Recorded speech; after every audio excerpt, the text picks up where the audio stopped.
Here we go. Good afternoon. The city of Parksville recognizes the people of the Coast Salish nations and their traditional territory upon which we gather with gratitude. This public hearing is being called to order this time, Monday, November 6, 2023 at 1 p.m. This public hearing is being convened pursuant to Section 464 of the Local Government Act to consider the proposed and zoning development amendment bylaw 2022 number 2000.137.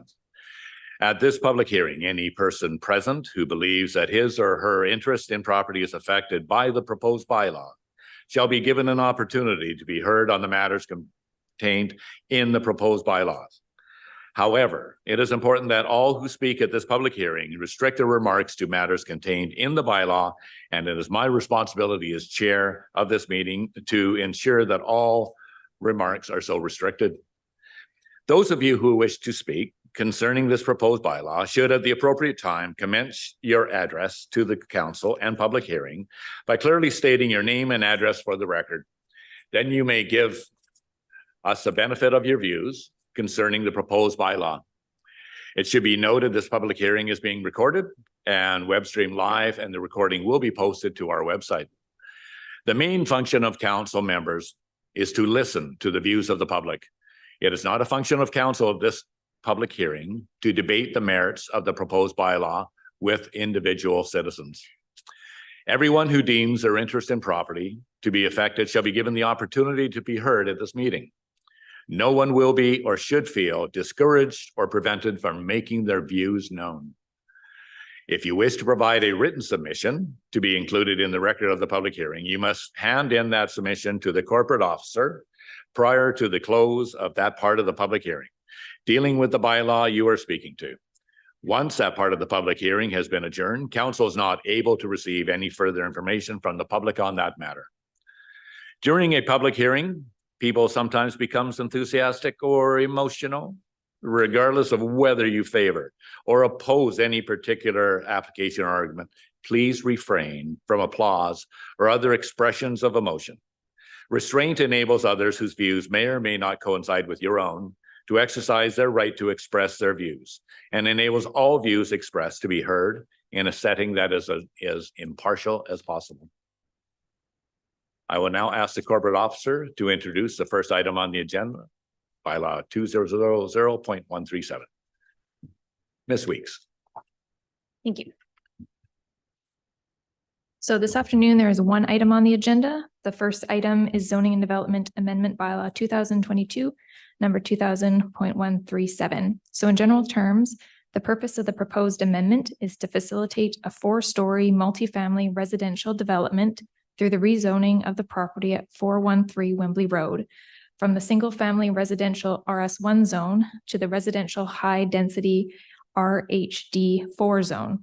The subject property at 413 Wembley Road is legally described as that part of Lot 5, District Lot 74, Nanoose District Plan 2467, shown outlined in red on Plan 1266-R, except part in Plan 17322. Hard copies of the staff reports and related information respecting the subject amendment bylaw have been available for public examination online and at City Hall located at 100 Jensen Avenue East in the Parksville Civic and Technology Center since September 7th, 2023. As of 11 a.m. today, Monday, November 6th, 12 items of correspondence have been received in response to this application, with all 12 appearing in opposition. Thank you, Ms. Weeks. This time, I'd like to invite anyone that would like to speak to come forward to the microphone and give their name and civic address for the record. First come, first served. Sure.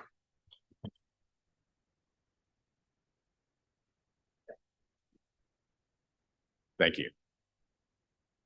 Hi there. My name is Gabrielle Osborne, and I live at 105-399 Wembley Road in Parksville, actually, in that vicinity of this development. I'd like to speak against proposal of a 4-story building on that lot to be rezoned from residential It is a residential area all around, R1 zoning. And if anyone is in that area, Wimberley Road and the mall is already a very congested area. I go for walks all kinds of times of the day and see lots of traffic trying to turn and lots of things happening.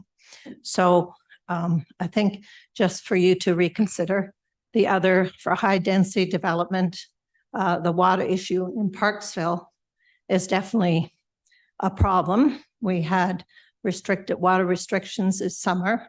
And so allowing a high rise of 4 stories with cars and many more people in that particular area. So I speak against the rezoning and that it remain R1. Thank you for your Thank you. comments. Thank you. And next, please.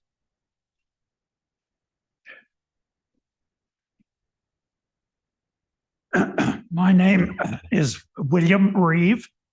I live at 991 Riley Road, Parksville. My home is approximately 1 kilometer down Wembley Road from the proposed construction location. I want to speak in favor of this proposal. In fact, I think this is one of the most suitable locations for building additional housing in multi-unit housing in the Parksville area. It's across the street from a shopping center with a number of facilities, including the supermarket, which I visit regularly. I live on in a building on a single family lot. However, at some point, I'm no longer going to be able to maintain that property and going to have to move into some kind of apartment. It would be lovely if this building existed when that time comes so that I was able to remain in my neighborhood and within walking distance of the place where I now have to get in the car, drive about 1 kilometer to go shopping. It would be just wonderful not to have to move to not another city or town, not even another part of the Parksville area. So I'm strongly in favor of this building being built at this location. There are, of course, issues of traffic everywhere. And Wembley Road, where this building is going to be built, is certainly a place where there's a serious traffic issue. The road, which was built 100 years ago or more, winding and hilly and not very well suited to heavy traffic. The authorities built a kind of a bypass to this, the current Highway 19A, something like 40 or 50 years ago, but nothing has been done to seriously divert traffic off of Wembley Road. But that isn't going to be significantly affected by the apartment building. Most of the residents will be probably middle-aged or elderly like me, will be able to walk instead of drive to their destinations. Certainly, instead of driving a couple of times a week to the shopping center, I would, if I lived there, be able to walk across the street. There are, as I said, problems with traffic like in many parts of town in that area. However, this building will not exacerbate those problems. It might even improve them. At least if people like me were able to live there, we would be walking rather than driving on Wembley Road. Thank you, sir. Your time is up for this one, but if you wish to speak further on it, you'll be asked on a second time once everyone else has an opportunity to speak first. Thank you. I just wanted to say that I'm in favor of this proposal. Thank you. Thank you, sir.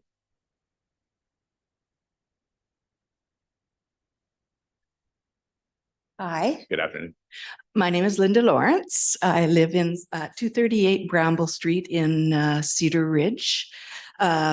My concern is at the traffic, and we are trying to get as many vehicles off the road as possible. And we're adding more to it by having another condo complex there. It is the bike lane or the way to get to Qualicum Beach. And it is so unsafe.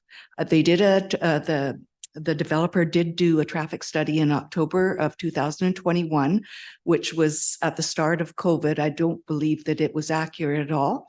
I have almost been hit twice going around the traffic circle on my bike. I have at the Wembley and Church intersection, I have almost been hit there on my bike. I have seen people from, there's two senior complexes off to the, down at the end of Wembley.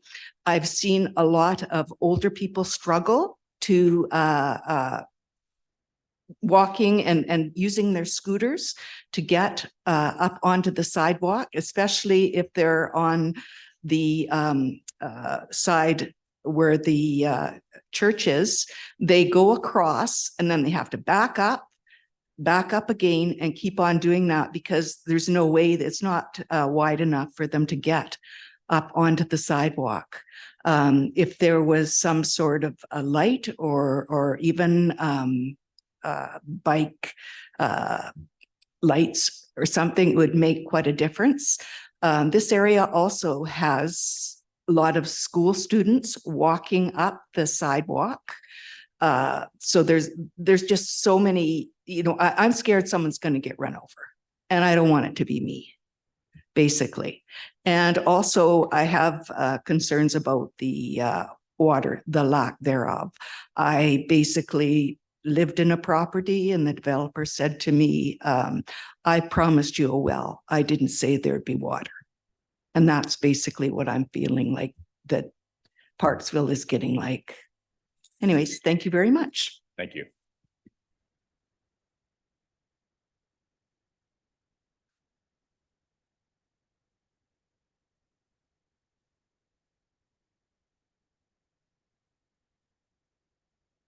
Good morning. Good afternoon. Okay, good afternoon. That's correct. My name is Gino Pagliarici, and I reside at 540 Wembley Road. So it's very near where the proposal is. I have to say that I'm totally against this change. Therefore, we're going to multiple family residents, or you're talking, I believe it was 216 new units that we're looking at. 216 units on average, I would say 2 vehicles, let's say just one. That's a lot of vehicles in that area. And I can testify the traffic is horrible. And to support also what the previous lady said is the traffic survey was done in 2021 during COVID. And that was really, it's not realistic to take that at this point right now in 2023. There's a lot of children that use that area for walking, and definitely traffic is dangerous. The other concern I have is that they had 117 protected trees that was going to, with this new amendment, they want to cut 100 of those 117 protected trees. That's an awful a lot of protected trees that are being cut. That's another area that I'm quite concerned. And thirdly, I would say, is the water issue. I barely have any pressure at all where I'm at. I can't see 216 units being supported in that area for the water. It's unthinkable as far as I'm concerned. So that's all I have to say. And thank you for listening. Thank you.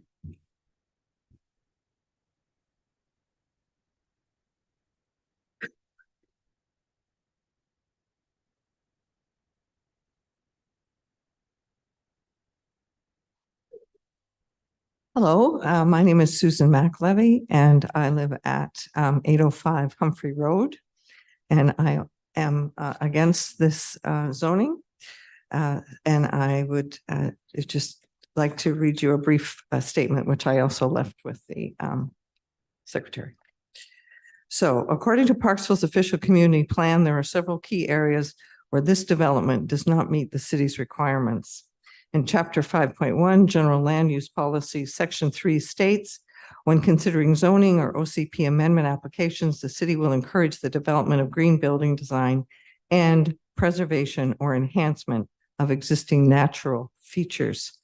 With this development, while this development does incorporate building design, green building design, it does not preserve or enhance existing natural features because, as mentioned earlier, 100 of the 116 trees on this property will be removed. Section 8 states zoning and OCP amendment applications are expected to demonstrate that the project proposed will provide benefit to the community as a whole. Council and staff will evaluate the proposal on this basis. Demonstratable community benefit means A, providing a use that is responding to community need, B, providing an amenity that will benefit the residents of Parksville, including but not limited to affordable housing with a signed housing agreement with the city, park dedication, fire department contribution, provision of an offsite infrastructure upgrades, inclusion of universal design and adaptable housing. Regarding the stipulation that the development provides a benefit to the community as a whole, the obvious benefit would be more housing. However, Parksville has been rapidly adding housing in the form of condos downtown and apartment buildings near quality foods in the last 2 years, so it is difficult to imagine we have a pressing need for more housing. As for providing an amenity that will benefit the residents of Parksville, this project fails to do this. In his presentation to council, the developer said that regarding the decision as to whether these 116 units will be for sale as condos or for rent, I quote, he can't make that determination until the product is ready to go to market. Condos are not affordable housing. If the developer was building apartments and was willing to have a certain percentage of those units designated for below market rate rents for people whose incomes are not sufficient to pay market rates, then this important stipulation could be met. But that is not the case. Also, there is no public park space or offsite infrastructure or upgrades being provided. And while the entrance to the buildings will be accessible for people in wheelchairs, this development is not including, I quote, universal designed and adaptable housing. Also in section 5.2.3, multi-unit residential policies, the OCP describes measures of success. The first target is the city will monitor the diversity of the housing stock with particular focus on alternative and affordable housing options. Thank you, Susan. Your time is up for this time, but you may come back in a second time if you have more to add. Thank you. Thank you.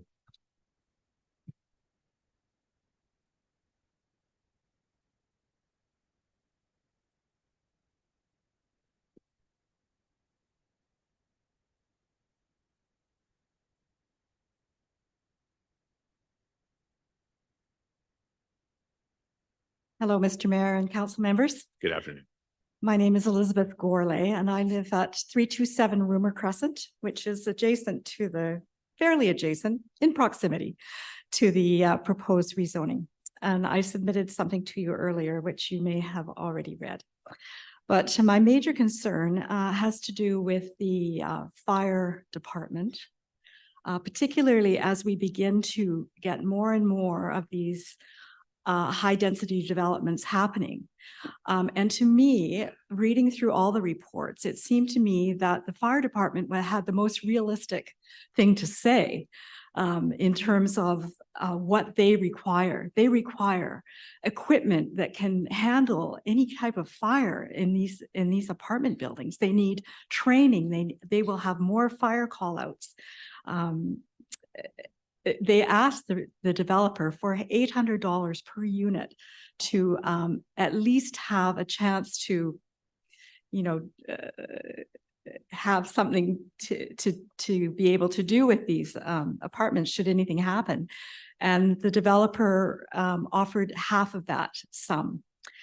So I really think that as a council and as a city, we start to have to look at the fact that we have a volunteer fire department and we're becoming a big city.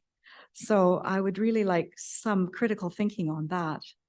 The other thing, it has to do with local traffic, which everyone has talked about prior to my presentation. And the other, yes, there's a mishmash, a total mishmash of vehicular traffic that goes around either up Church Road to Highway 4A or between French Creek and on Wembley Road. And as others have stated, I believe that 2021 traffic report is not reflective of what's occurring now. There are there's a ton of traffic there. The other thing is the pedestrian crossing. I am concerned that the legal pedestrian crossing now is the one that's at the corner of Church Road and Wembley. I think that what's going to happen is that people are going to take the most direct route across from that apartment building at midpoint on Wembley Road. And I don't believe they're going to travel to that corner and go across. At least I don't think I would. Thank you, Elizabeth. Yes, thank Yes, you. Thank you. All right. You can come back for a second time if you have more.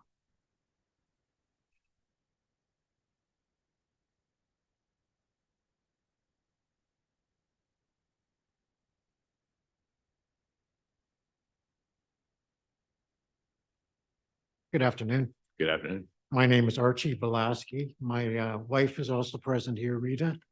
We live at 424 Church Road, which is on the Arrington side of the driving circle. We've resided at this residence for almost 9 years now and have noticed a substantial increase in traffic over the years. It, as noted previously by other speakers, during COVID, traffic did slow down, but things have really started to pick up again. We've got a lot of commercial traffic, a lot of parents driving kids to school, coming through our area. It's very, very busy. So we're very concerned that this development is going to bring even more and more traffic through our area. Therefore, we're against this proposal going through. Thank you. Thank you.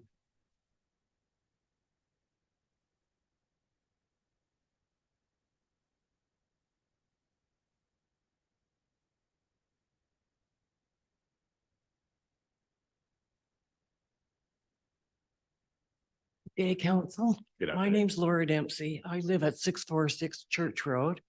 I've been at that residence for over 20 years and I've seen a lot of change and not all of it's been good.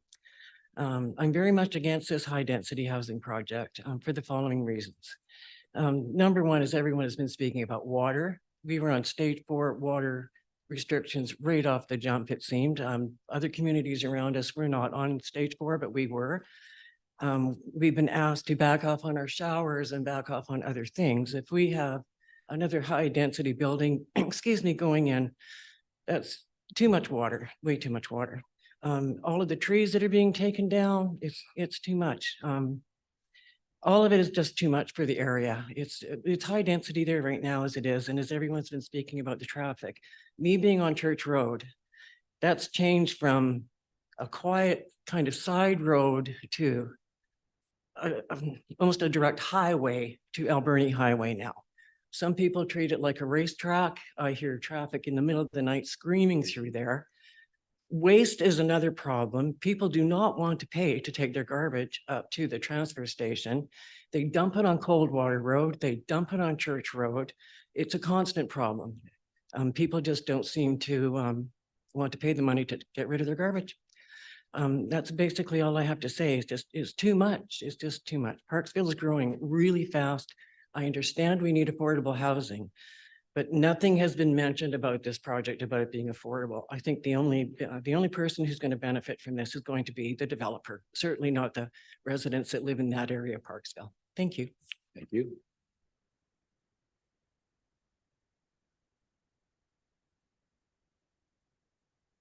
Is there anybody else in the audience who would like to speak to this for a first time, please? For a second time? For a third time?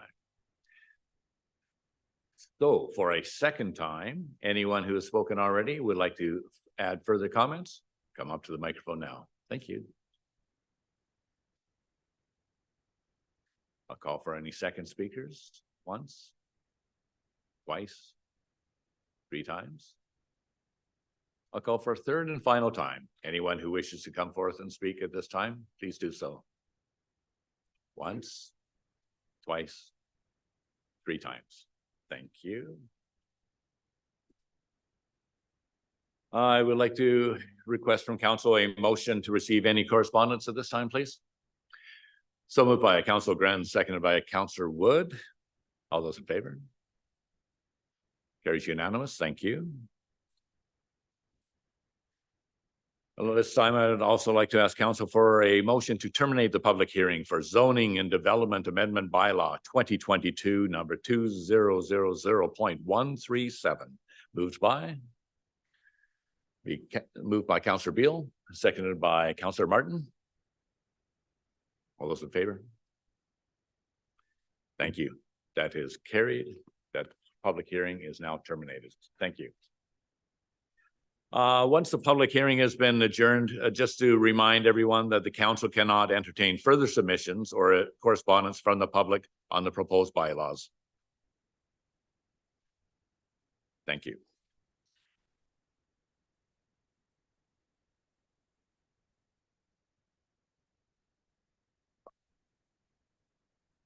Do I have a mover and a seconder to adjourn the public hearing? No, that was, yeah, I thought so too. No, that was to terminate the public hearing. Now I have to do adjournment of the public hearing. Yeah, I know. I got it here too. The adjournment moved by Councillor Beal, seconded by Councillor Wood. All those in favor? Opposed? Carries unanimous. Thank you. Yeah, I thought I was repeating myself too, but it was termination. Terminate and then adjourn. I know.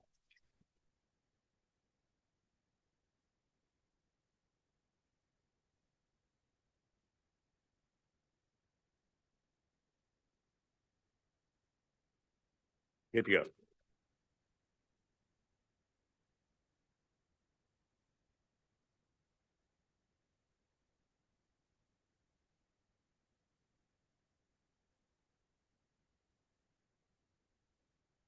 Good afternoon, everyone, and welcome to the November 6th regular meeting of council. The city of Parksville recognizes the people of the Coast Salish nations and their traditional territory upon which we gather with gratitude. We have the consent agenda for the minutes of the council meeting held October 16th, 2023, the minutes of the special council meeting held October 23, 2023, and the approval of the council meeting agenda. Do I have a mover or seconder for the recommendations? Moved by Councillor Gore, seconded by Councillor Martin. Any errors or omissions or comments? Seeing none, all those in favor? Carries unanimous. Thank you. We have one presentation today. We have a presentation from the Municipal Finance Authority for an overview of the MFA, a presentation by S. Hahn of the MFA to provide an overview of the organization, including borrowing and investing. Come to the microphone when you're ready. Thank you.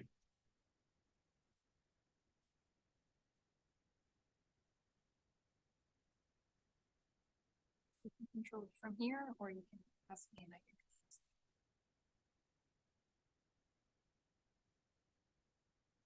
Good afternoon, Your Worship, members of council.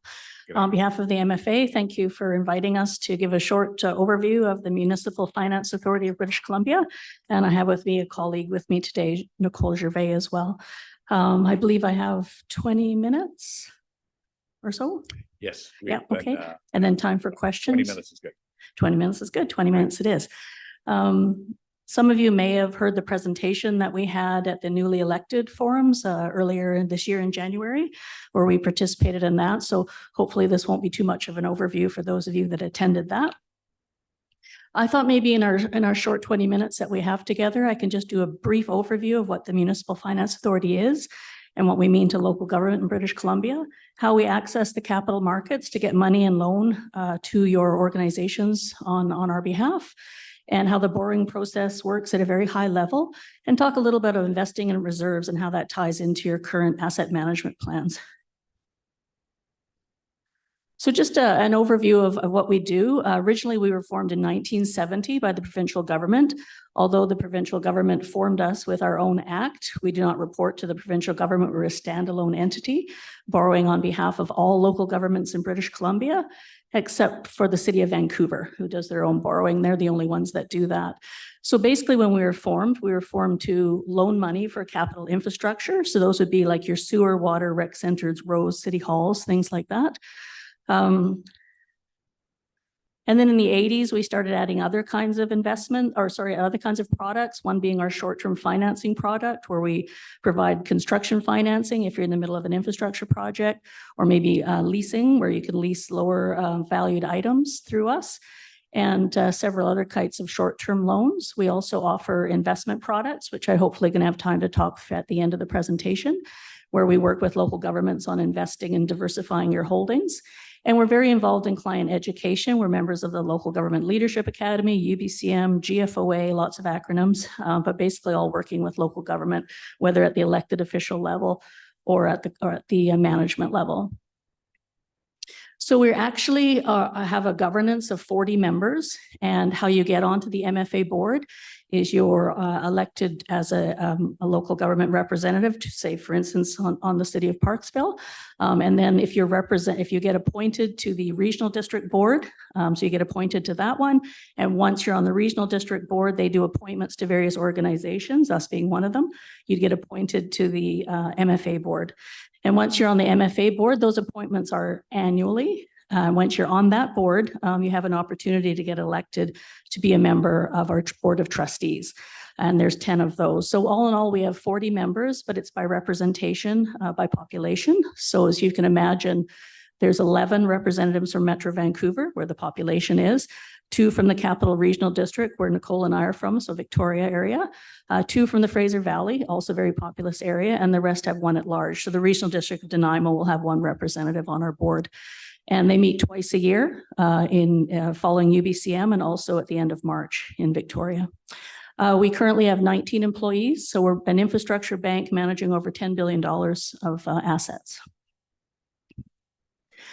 So where does the money come from? So when you want to borrow money for the MFA for an infrastructure project, all of the money that we lend is for a capital in nature, not in operating. And so when you want to borrow money from us at the MFA, where does the money actually come from?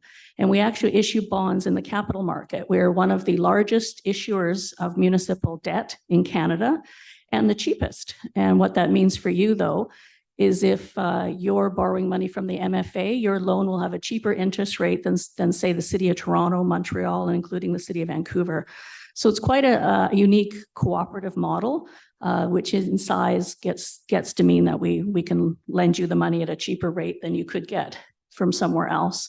We're typically in the market twice a year for new loans. So following our annual meeting and the semi-annual meeting at the UBCM, we will issue debt and loan that money out to local governments for infrastructure.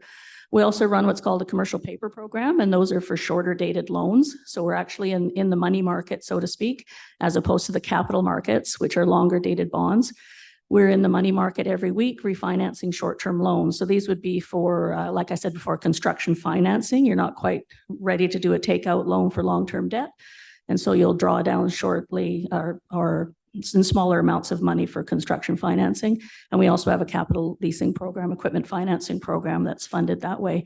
So we are the largest municipal issuer in Canada for debt, and we're also the largest issuer of commercial paper. We issue about $2 billion in debt per year to finance infrastructure projects. Those of you know that anyone dealing in the markets, you have to get a credit rating from credit rating agencies.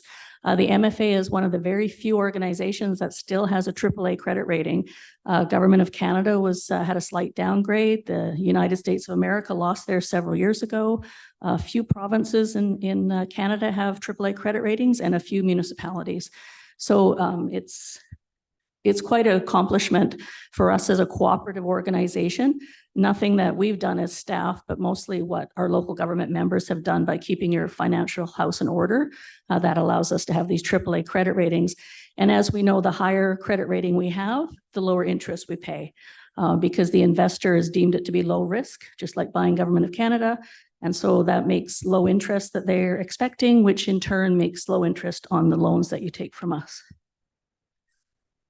So I'll spend a little bit of time about some things to be considering when entering into some borrowing. Number one, obviously, the general financial condition of your municipality.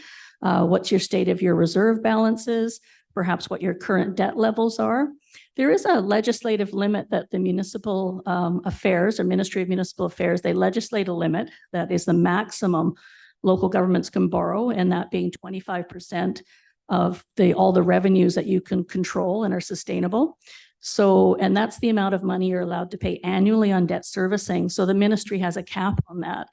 That doesn't necessarily mean that you would use that same. You could have hopefully a lower amount than that. But it's something to look at. What are the legislated limits, and perhaps what limits you might impose, and how sustainable will that be? And obviously, we've seen a shift over the last several years to pay as you go. So save, build, as opposed to save some, finance the rest. Lots of reasons for that. One of them is the new turning their heads towards intergenerational equity, where members of the town will contribute and then pay, and then new people moving in aren't paying for the infrastructure that's being proposed. And also with the way that state of inflation, you can save, but you might never get there, because construction, as we know, is a moving target. And so there's something to be said now about the little change in whether it's pay as you go or taking a look at other ways to do that. There obviously is certain legislation in the community charter, which governs local governments as to what you can borrow for under what sections. And you can't see it, but that says the asset management plan. As you know, asset management planning has been top of mind lately. And as I've gone across the province, I've noticed that now it's becoming more aware of what needs to be done. What is the state of repair of the infrastructure? And that's having different lights on, oh, perhaps we wanted that, but now we have to fix this. So it's just shifting the priorities now into, if you were to borrow money, what would that look like for new things or for repairing existing things? As I mentioned before, there is a limit on the amount of debt a municipality can take on. It's legislated by the community charter. It's actually a separate regulation to the community charter. Class 4 revenue doesn't affect you. That's more for smaller towns that have a mill or a mine. They allow not to rely so much on those mills and mines in case something was to go down. So you can collect all the money you want. But for the purposes of debt servicing, they cap it at a certain amount. Like I said, that does not affect you. So I took a look at the city of Parksville's stats on borrowing that are posted on the public website for the ministry. And it takes a look at the revenue that you have, and using the 25% calculation, it gives you an estimate on how much you could spend annually on principal and interest on debt, how much you're already spending, because you have a few little things of debt already, and what would be available. So currently, and this is 2021 stats, because that's all that's available from the ministry, you can see that over $27.9 million in revenue translates into quite a substantial amount that you could borrow. Doesn't mean you should. It's just that is the limit that's been imposed by, and that's where you'd have to take a look at that whole sustainability. And if I was to make a guess on the 6.4 million, that could translate into about $70 million, which you could see as a lot of money for a small town to be investing, borrowing. And then as regard to debt management policies, it's always helpful if a local government has a debt management policy or an investment policy. And just to lay out the guidelines as to, what is it that you're expecting with your debt? How are you going to remain that flexibility? How much perhaps your debt should drive your own metrics. Perhaps you wanted to have no more per capita. You can base it on that. You can base it on, we can't take on any debt if it creates more than 1 or 2% tax increase per year. There's different ways that you can measure it and control it. But it's important to have one laid out. As we know, policies change, but it's important to have one in place so that the city knows exactly how they feel about debt and how they would use it and when and if they would use it. So I encourage you to have a debt policy if you don't already have one. And this is always interesting because there's different funding options for debt. So like I said before, there's basically 4 main ways that you can fund a project or an asset. We talked about this already, pay as you go. This is when you're saving reserves, and the past and current ratepayers are paying into that with the collections that you're making on the tax requisitions. And you accumulate those reserve funds and then you access them for infrastructure. The other way, this is more in larger cities, but there's development cost charges where developers would try to pay towards the growth in roads, water, sewer. So there's that. And then, of course, there's debt financing where you start to push some of the obligations to future ratepayers. And then sometimes in smaller local governments, they have what's called a local area service. And so there might be a part of the municipality that wants some sort of a service, but the rest of them don't really need it or want it, say it's street lights or something, then all that would affect is those people in that area. So it wouldn't be a general taxation. It would be just the people that are getting the service. So there's a kind of different ways. And then of course, there's a combination of all of those things. Like I said before, you could save money on reserves, then turn to some debt, use some development cost charges. There's many ways to do it, whichever makes it more financial viable for your organization or your local government. I talked about this before, that we do have short-term lending as well as our long-term lending. And temporary borrowing, more commonly referred to as construction financing, where if you're doing that large project, because the minute you borrow money, you have to pay interest. So perhaps you're building it over time. So you would take the money slowly. And then at the time the project is finished, maybe you've got some grants to settle. That's the time to go to long-term debt and lock in those interest rates. And revenue anticipation, this is more commonly done for smaller local governments. I don't think the city of Parksville would be appropriate, but this is the only operating type loan we have. And this is where you're waiting for July for the tax money to come, but you don't have quite enough, or you have your money invested, so it's not so liquid. Then you would borrow revenue anticipation in anticipation of revenues coming. It's not something the city of Parksville would ever have to worry about, I'm sure. And the other one is liabilities under agreement, which just covers our equipment financing program. And that's for borrowing short-term for smaller things, maybe a truck or two, maybe some new laptops, iPads, things like that. It's typically not used for very expensive items. And this is our loan authorization bylaw. And this is the bylaw. You might have seen one before. You might see one coming at one day. And this is the big bylaw that's required in order to get capital financing. It's very specific on how it must be laid out for what the purpose is, the money, how much you're going to borrow. And maximum term is 30 years. So the Ministry of Municipal Affairs will not let you borrow money for any longer than 30 years. That's the maximum amortization. And it has to be of a capital nature. And once that bylaw is completed, and then you can decide whether you're going to do construction financing or approach your regional district to do long-term financing. It's important to note that we only loan money for large capital infrastructure projects to a regional district who will on-lend to the member municipality. We don't do long-term borrowing directly with a local government or a municipality. It must go through the regional district, and I'll explain why in a few minutes. I will leave you with this, but when you are borrowing, you must make a time plan. It takes a long time to get a borrowing bylaw through. It starts with 3 readings of the bylaw. It must be sent to the Ministry of Municipal Affairs, for which they'll give statutory approval. What they're doing is they're looking for your financial viability to actually take on the debt. And what is it for? Is it for something that a municipality should be doing, like road, water, sewer, rec centers? Or is it maybe in a small business realm that they shouldn't be participating in? So that's what gets looked at then. And then if the ministry gives you that statutory approval, that's when the electoral approval process will start, which could be by a full-blown referendum. We typically see that around election time. You'll see the voting, and at the bottom it'll say, and are you in favor of borrowing for such and such? Or there's the alternative approval process, which means you post in notices where you typically post notices and allow the public to come down to City Hall and petition against. So those are typically the 2 ways. Once that's done and the public is on board, then you adopt the bylaw with council, and then you have to wait a certain period of time. This is a legal quashing period, where this is where they make sure that you posted it right, 2 weeks separated, allowed the public 30 days to come down. So it's more of a procedural thing. And then you'll get a certificate of approval. And that process alone takes over 6 months just to get to there, but you still don't have any money. And this is the part where then you decide whether you want to do construction financing. So draw it over time until you're ready to go to long-term financing. And when you are, you must approach the regional district. So the council here will pass what's called a municipal security issuing resolution requesting the regional district to borrow the money on your behalf. We receive those, and then we go out and get the money and flow it back through the regional district to yourselves. And so that process for the regional district to go through their process of getting a bylaw adds another 4 months. So it's almost a year. So you need to make a plan of if you're going to borrow money. There's a process that needs to be done. And we take intake twice a year. So you have to count that into, we only do it in March and October.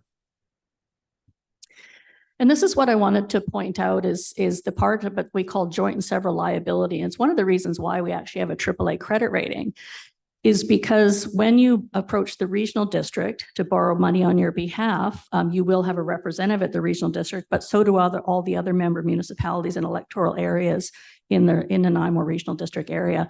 And at that time, they're all agreeing to say that, and this would never happen in Parksville, but if you couldn't pay, someone else will pay on your behalf until such time as you're back up on your feet and pay. We've never actually ever, I've been with the MFA 26 years. We've never used this mechanism. It's more of a formality, but from an investor point of view, it holds quite a bit of weight, knowing that if you can't pay, someone else is going to pay. It's unheard of in the world that such an organization would have this kind of a mechanism. And so this is one of the reasons why we get lower rates for local governments. So this is the process that has to go through for long-term debt. And I'm okay for time. I got 5 minutes. 5 minutes is good. Yeah, thank you. Yeah, okay, thank you. I'll just talk shortly about investment and reserve management. I understand recently you passed an investment policy. It's very important to have, which outlines what kind of things that you're invested in. But actually, it's the community charter that lists exactly what a local government is to invest in. And you can see it's a very short list. Municipal Finance Authority, I just talked about how we went into the capital markets to get that money to loan to you through the regional district. You can actually buy those bonds. We have a pilot project where we actually can, if that's something you want to invest in, we can get you invested in those without a broker. So minus all the commissions that you would normally pay. I'm going to talk a little bit about our pooled investment funds that we have. We have quite a few different investment funds for various time horizons. Obviously, you can buy the government of Canada or provincial government, securities of a local government. So I mentioned Montreal, Toronto, City of Vancouver. You can buy those kinds of things. You can invest in a chartered bank or a credit union. So it's very limited of what you can invest in. This is something that we've been running into over the last few years as my colleagues and myself have been going to local governments is the importance of diversification. A lot of smaller municipalities will put all their money in either a local credit union or a credit union in several banks and thinking that they're actually diversified when you're actually not. You're still in 100% financial organizations. So as professional money managers, which your staff are, it's important that that diversification is actually adhered to. And so there's a chart with the 100% financial. And on the other side, that's more of what, you can be in credit unions, you can be in banks, but there's so many other things that you can purchase, corporate bonds, mortgages. Recently, and only for long-term investments, and I'll talk about that in a minute, we've actually introduced equities, but not full-on equities. More of a balanced fund, as well as alternate, like in infrastructure, mortgages, high yield bonds, and so forth. And the purpose of that was to have risk-adjusted returns. So not just chasing high returns, but things that are in different types of entities, different kinds of securities. And that's the way that professional money managers balance the risk exposure to an organization. I'll just touch briefly on this and how important it is to have a plan. I know your finance department has a plan and they're working on their asset management plan. And you cannot invest unless you actually have your cash flow, and your cash flow is driven from when do we need the money and for what. And once you have that in place, then you can decide how further out the yield curve or how much duration you can be investing into. But it's very important that you have a plan first, have that cash management flow solid before you start investing. If you don't know when you need the money, it's really hard to invest in anything other than a GIC or an overnight deposit. So it's really important that that step is done first. And obviously once you start investing in a plan, you don't want to panic if the markets turn, you just need to leave it alone. And because you put it in that kind of a duration or that kind of portfolio for a reason. So you want to make sure you stick to the plan. And obviously, sometimes you can get higher interest rates at different institutions, and there's a reason for that. And as we talked before, where MFA is very low risk, so we don't pay a lot of interest. If you're getting a high interest other than you would get somewhere else, there's actually a reason for that. It's called risk. And so you want to be careful about that as well. MFA offers a various amount of different kinds of investment funds. We have high interest savings accounts. We have a money market fund. Those of you that invest are similar to mutual funds, but these are private, so they're not publicly traded. So we call them pooled funds. And so we have a money market, and in the money market fund alone, you can be investing over 200 different types of entities. So you see the diversification now, other than holding it in one bank, you're now holding it in some financials, TELUS, Fortis, all kinds of highly rated institutions and investments. And so that gives you an opportunity to diversify.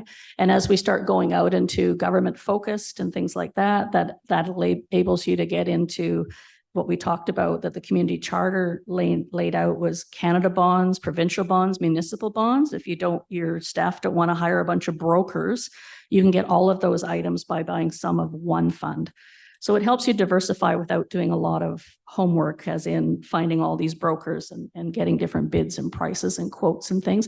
You can see that the yields are quite favorable right now, and the fees are quite low because we are owned by local government. So it's not like we're in for profits. We have short-term bond funds, a pooled mortgage fund we just recently, and that gives you exposure to investing in mortgages. And these are not subprime. These are actually income-producing mortgages across Canada. It's been very popular, and it has quite a good yield on it.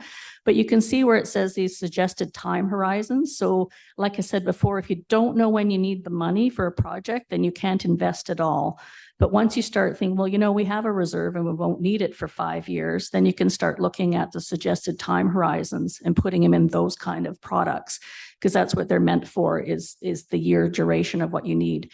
And our most recent one is our diversified multi-asset class fund. Believe it or not, local governments actually petitioned us to have this, because up until this came into place, everything that you invested in were fixed income securities. There was nothing else. And so even though you can diversify within fixed income, you're still just in fixed income. So this was a step to further diversify, but you can see the suggested time horizon is 10 years. And that's because, as we know, the way the stock market goes, it's up and down, but over a 10-year time, it's more balanced. So it can be a little bit of volatile, but the key is 10 years plus. But it's actually managed to help you combat a little bit of that construction inflation that we're experiencing. And you can see by the yield, this was last year's of 7.86. Remarkably, in 2022, the S&P was down about 22%. We probably remember that. Our fund was down 7%. And that's because we've got alternative assets in there, like mortgages and infrastructure and some bonds and some equity. It's just not all equity like the S&P 500 is, right? And I think that's it. Good time. Thank you. Thank you very much for the presentation. Council, any questions for the MFA right now? Councillor Grants. Thank you, Mayor. And I wonder if maybe we might benefit from staff to give a quick update on anything relevant to Parksville from this presentation, if this is the right time for that.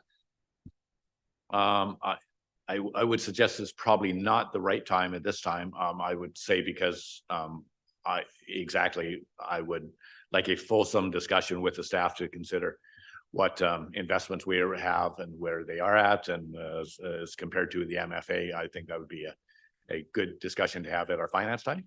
Would that be suitable, rather than it could that could turn into a rather large discussion? I'm suggesting. CAO Kaler. Maybe not.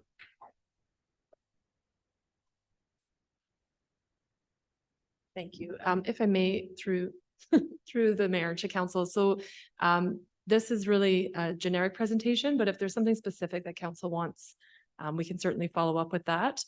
We did just this council adopted the investment policy last year, and we currently are waiting for the results of our asset management plan so that we know exactly what we need to be financing, if anything. So there will be a lot of things, I think, coming to council in future. And we work very closely with MFA on our investment policy. And we do work with Shelley quite closely on lots of other things. So perhaps if there's something specific, you could let us know and we can either bring it to a budget meeting or to a council meeting. Follow up. Go ahead, Councillor Grant. Thank you. Yeah. Two things. One then to staff, perhaps, is I'm just curious about the debt policy piece raised. And then also just out of curiosity through to our presenter, thank you again for today presentation. Is there any, is the MFA looking at all at private equity, as seems to be a growing area in where a lot of companies are not going to the public markets as quickly, and institutional investors are able to get in on some private equity instead? If I may, through the mayor, so we don't currently have a debt policy that I'm aware of. We also don't really have a lot of debt. So we have borrowed through MFA for the water treatment plant in my time here, and that's the only thing I can think of. So when and if we were looking at borrowing significant amounts, I think that would be an appropriate time to adopt a policy with the council of the day. But we do have, our investment policy is relatively recent, and we do have that up to date because we do have investments. Right now, about 20% or just under is credit unions and the rest is banks.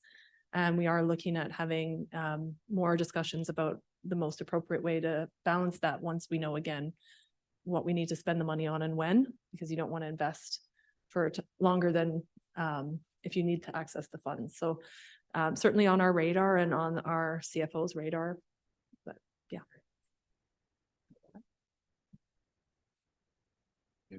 Through your worship. Private equity, yes. So like I said, recently we just introduced baby steps into equities, and for which we have started adding alternatives, which is infrastructure financing and so forth. Right now, I don't think private equity is on our radar, but it's not out of the realm of possibility. It's just that we're just slowly getting local governments even used to the word equities and other products like that. So not saying we won't, but it's not quite on the radar just yet. But yes, I understand exactly what you're saying. Opportunities. Yeah. Thank you. And Councillor Beal. Thank you, Mr. Mayor, and thank you very much for the presentation. I really enjoyed it. I just have one question. I had two questions, but Councillor Grenza asked one of them, so thank you for that. My question was about the long-term borrowing process you mentioned with the RDN, and I just wasn't 100% clear. Would this be a process that one would enter into for each, let's say, project that one was going for, or does one have a process or a borrowing bylaw in place that then gets looked at, or is it every time that there is something significant that's being worked towards, it sort of starts over that process? I just wasn't sure if you're kind of pre-approved to then, and then move ahead. Yeah, through your worship. Yeah, so each individual project, so you want to do another water project, or you want to do what else, sewer project, right? Each individual project requires a borrowing bylaw. Because public is usually involved in that. And so, I have seen bylaws where 3 projects are on them, 3 totally different projects, but keeping in mind that one bylaw is going in front of the public and they might not like 2 of the things, therefore you get none of the things. And so it would be project specific. And then you would pass that through here, through the council. And then if you want to do construction financing, you would borrow it short term. And then once you're ready to do the actual large financing with all the amount of money you need, because your bylaw sets out an exact amount of money and the maximum you can have as the public has approved, then you would approach your regional district and borrow it in total. Councillor Gore. Thank you, Mayor. Thank you for the presentation. So in BC, as you probably know, a lot of communities like Parksville are going through a lot of growth and building boom. One thing you mentioned about the different avenues that local governments have to access infrastructure monies. I just wanted to point out that I am, as a councillor, really looking forward to some provincial and federal monies flowing our way through grants so we can support those infrastructure needs. And if you can comment, what kind of interest are you seeing from local governments in BC about the need for infrastructure upgrades that you're seeing with growth? Through your worship. Yeah, first comment is on the grants. We don't tend not to put up that's one of the ways of financing, because as you know, it ebbs and flows. One year there's lots of grant money and next year there's none. So not saying that is not a portion of the project could be financed that way. And hopefully that the provincial and the federal government will have more grants coming to way the infrastructure. We all know how large the infrastructure deficit is. and that local governments, you've only got one source of revenue, two, maybe three at tops. So you will not be able to finance all the, and these asset management plans is becoming very apparent. Some older local governments, they will not be able to finance with the revenues that they have. So we're hoping that grants come. That's something more from the UBCM side, petitioning, or if that's the right word, federal and provincial governments. That's their way of doing that. Us as an infrastructure bank, we're sort of at the back of the bus and just have the financing piece. So I appreciate the comment on that. Have been seeing a lot more debt being planned for, because some of them are under a squeeze. Those of you who have read in the newspaper about Prince Rupert, $200 million behind. They do not have enough borrowing capacity, and so they're out actively, pursuing grants if they can get it, pleading with the provincial government to help them. There's lots of municipalities, even if our own area in Oak Bay, they've experienced a lot of, they haven't been putting money in, as some municipalities haven't. And so now is going to have to come the time where they're going to have to find the money to get it done as the pipes are bursting. So that's why asset management is very important, to see what's coming and how can we afford to keep on top of that. Anybody else? I just go ahead, Councillor Wood. Thank you, Mayor. Through yourself to Shelley. I actually was going to ask a few questions about that, whether there are any local governments who aren't catching up on their late loan payments, and how that takes precedence, say your loan takes precedence over other things that you wanted to do with your financial plan. Maybe, did you want to answer that one first? Through your worship. Please. Yeah, and that's something that these asset management plannings, because as council, your taxpayers, they want certain things, and now it's becoming priorities on basically the amount of money you have and how much you can borrow, sustainably borrow.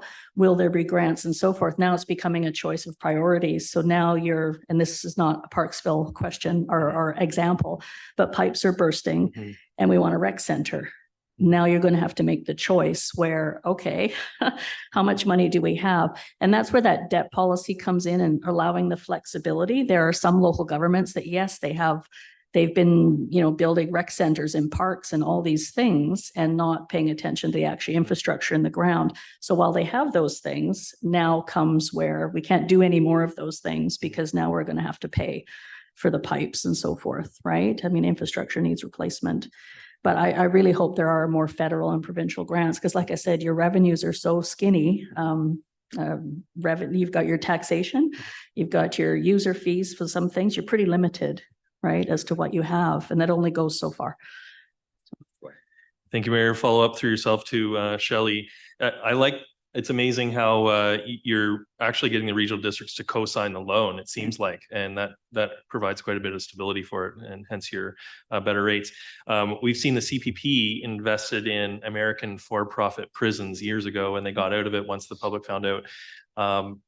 With the MFA, are there any ethical or environmental guidelines that are used for investments, or is it just kind of Canadian only, or what are the guidelines, I guess, for investments? Yep, through your worship. A couple things on the borrowing side. So we're going out in the capital markets and asking for investors to give us money so that we can loan out to local government. In the old days, it was fine to say we're doing good works, we're local government, right? And now the push has been coming, well, but for what? So, okay, well then a few years ago, we started saying, okay, we've got the sewer, water, we have a recreation center, gold LEED standard, we have this, we have that, and that was okay. And now it's, well, how many clean liters of drinking water did produce, and were there First Nations involved in it? So now more questions are coming, right?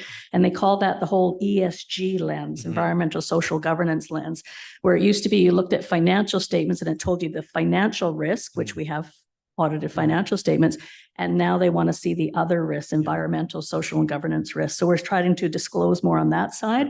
There's a lot more work to be done in that area. It's pretty wild right now. And on the investment side, several years ago, we had some municipalities, they've declared climate emergencies, and they're asking us to divest out of fossil fuels. So we do have several funds that we have that. They're not as popular as we thought they would be, but we do have a few that way, but mostly divestment. But at at the underlying, at the end of the day, we have professional fund managers and they have to adhere to ESG principles, United Goals principles, and it's called the Principle of Responsible Investments. And they take a deeper look, although it's not stripping out guns and child labor. It doesn't go that far, but it does look at now the risks of ESG as opposed to just the financial statement risk. So that's getting more that way. We're all going that way. Local governments will have to start reporting eventually with their financial statements disclosing their ESG risks. It's coming. Sure. Thanks very much, Shelley. And thank you. And that kind of leads me into where I was going from a local basis here, Shelley. I was wondering like the big ticket items like the recreation facilities, so forth, which Parksville would be partnering with the regional district for some membership as well. So how does the borrowing look for that? Like if you're looking for assets and so forth, are you looking at the municipality participation as well as the RDN financial statements? Is it a combination of the two for you to arrive to achieving your credit risk, so to speak? No, it's a good question. And we see a lot of that. A lot of times the regional district will create what's called a service, and it could be a recreational service for which, so if Parksville wanted a recreation center, they would approach the regional district to form a service. The regional district would actually own the asset. So we're looking at the regional district. So whoever owns the asset, whoever borrows. So you couldn't borrow the money and not own an asset. So we follow the money trail, so to speak. So we would look at the regional district's ability to service that through their requisition, which appears on all our taxation, right? So we would be looking at that. At the RDN. Then. At the RDN level. And on the flip side of that, that frees you up because you no longer have a debt payment. And so that frees you up to do your own financing because as we pointed out, you have a limit, although a very high limit because you have very little debt. But if you were to start taking on recreation centers and things that a regional district service could provide you, that cuts into the amount of room you could borrow for other things like extra water and so forth, Yeah, right? So enough. it's a win-win. Okay, thank you. Okay. That answers my question. Thank you. Any further questions, council? Councilor Martin, go ahead. Not on. Thank you, Mr. Mayor. This was very helpful. Give me peace of mind for sure. For our citizens too, that we're in good shape here. Shelley, the idea of doing, say, for example, like our mayor was talking about doing a plebiscite or something on how to get a pool or whatever it is, rec center. Would that come before then and then come for the financial ask? I mean, it looks like the regional district has to be doing it, but the financial ask for has to go not at the same time. It goes after our citizens say, yes, we can do it. Then do we then ask for the financial ask? Yeah, so through your worship.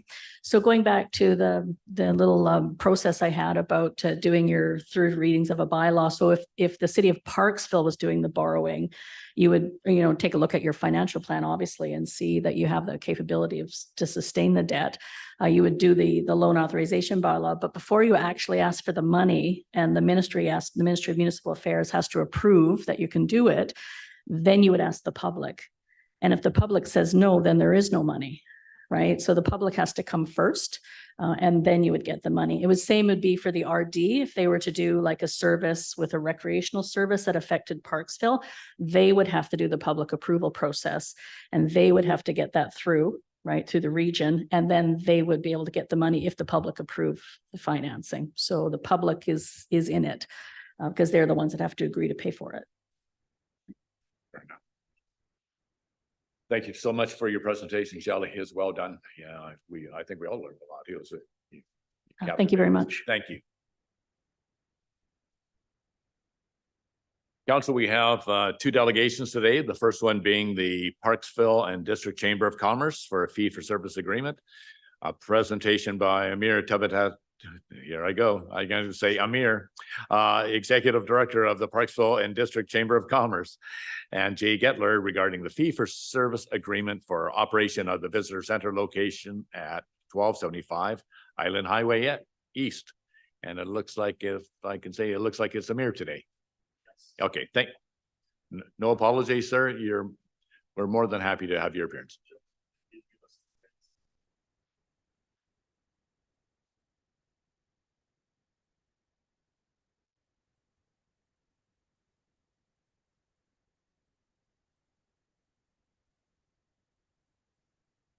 Thank you, Amir. Yeah, thank you.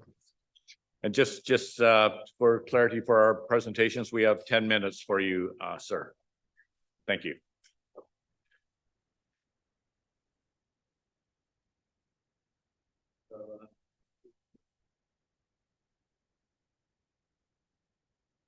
So thank you for your time today. Really appreciate the opportunity to speak to the councillors and the mayor and the city. So this is just a handout presentation of operational costs of the Parksville Visitor Centre, which the Chamber of Commerce operates on a fee-for-service agreement with the city. We'd humbly request that fee-for-service agreement is reviewed. Please excuse the couple of punctuation errors that I've noticed since I printed this off earlier today.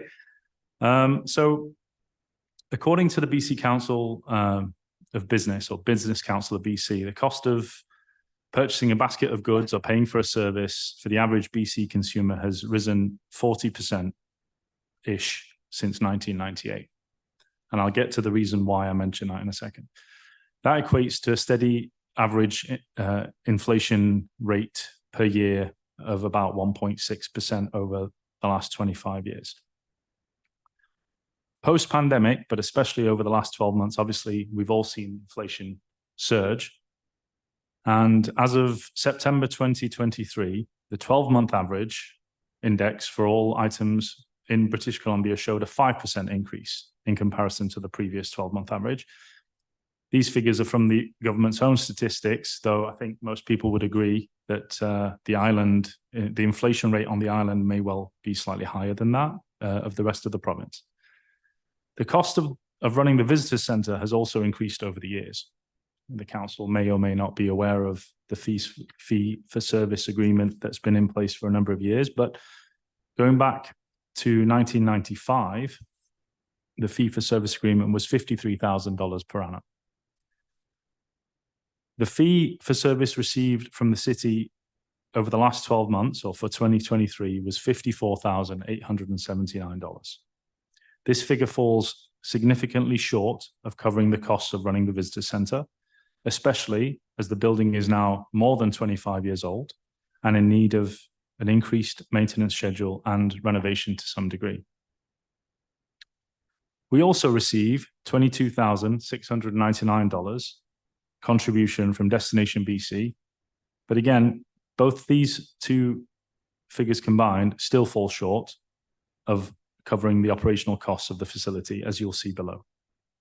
The reality is that the Chamber of Commerce is expected to try and make up the deficit between the revenues from the service agreement and other contributions that we generate and the running costs of the visitor centre.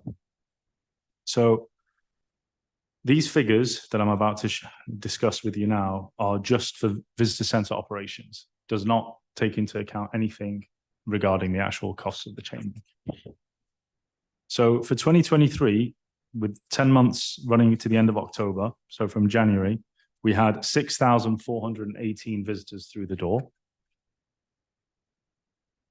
The fee for service agreement was $77,548, which was the combination of the city's contribution and that of Destination BC. As you can see there was some other additional revenues just from the visitor centre. That's excluding chamber activities. For a total income of $81,367.83. The cost of operating the visitor centre this year has been $95,961 and some change. So that's a shortfall of $14,593 that we as the chamber have to make up. That shortfall does also include 2 chamber staff working for 2 days a week for 25 weeks of the year for the visitor centre. All right, so there's a staffing cost there that's been taken into account. The previous year, 2022, Jan through to December, we had 7,044 visitors over the course of the 12 months. The city and Destination BC's contribution is shown there. The total expense is shown there. There was a loss of $9,668.33. I'm going to rush through these because the figures are there for you to see, because I'd like to answer any questions that we might have at the end. So it was a $9,668 shortfall in 22. In 2021, we had 4,510 visitors over the course of the year, obviously affected by COVID. There was a $14,104 shortfall that the chamber covered. In 2020, again, Jan through December, again, affected by COVID, we had 4,364 visitors with a shortfall of $10,468.98 that the chamber covered. So as you can see, the fee-for-service agreement has not covered the cost of running the visitor centre for a number of years, with the chamber making up the shortfall, both financially and in kind, by covering work and staffing needs of the visitor centre. In the late fall and in the winter months, these staffing duties do not impact the activities of the Parksville Chamber. However, in the spring and summer months, we do not have the bodies to be able to meet the needs of the visitor centre and fulfil the duties and commitments of the Parksville District Chamber of Commerce. So we definitely would need to hire additional staff for the high season, being that time of year where we should be open 7 days a week. This year, I'm sad to say that we were not able to be open 7 days a week. We were open 6 days a week from early-ish August through to the long weekend in September, but due to budgeting constraints and the inability to hire additional staff, we were not able to meet the commitment required to be open 7 days a week. During and after the pandemic, the Parksville and District Chamber of Commerce, as well as most, if not all, of the chambers of commerce, have seen a significant drop in revenue and support from membership, from our events and from other activities which may have added to our revenues in the past. We just conducted a wonderful event at Tainamara, which some of the councillors were kind enough to attend. Thank you for that. That gala this year brought in 30% of the revenue of the gala and auction fundraiser that we would have held prior to the pandemic, just to give you an example.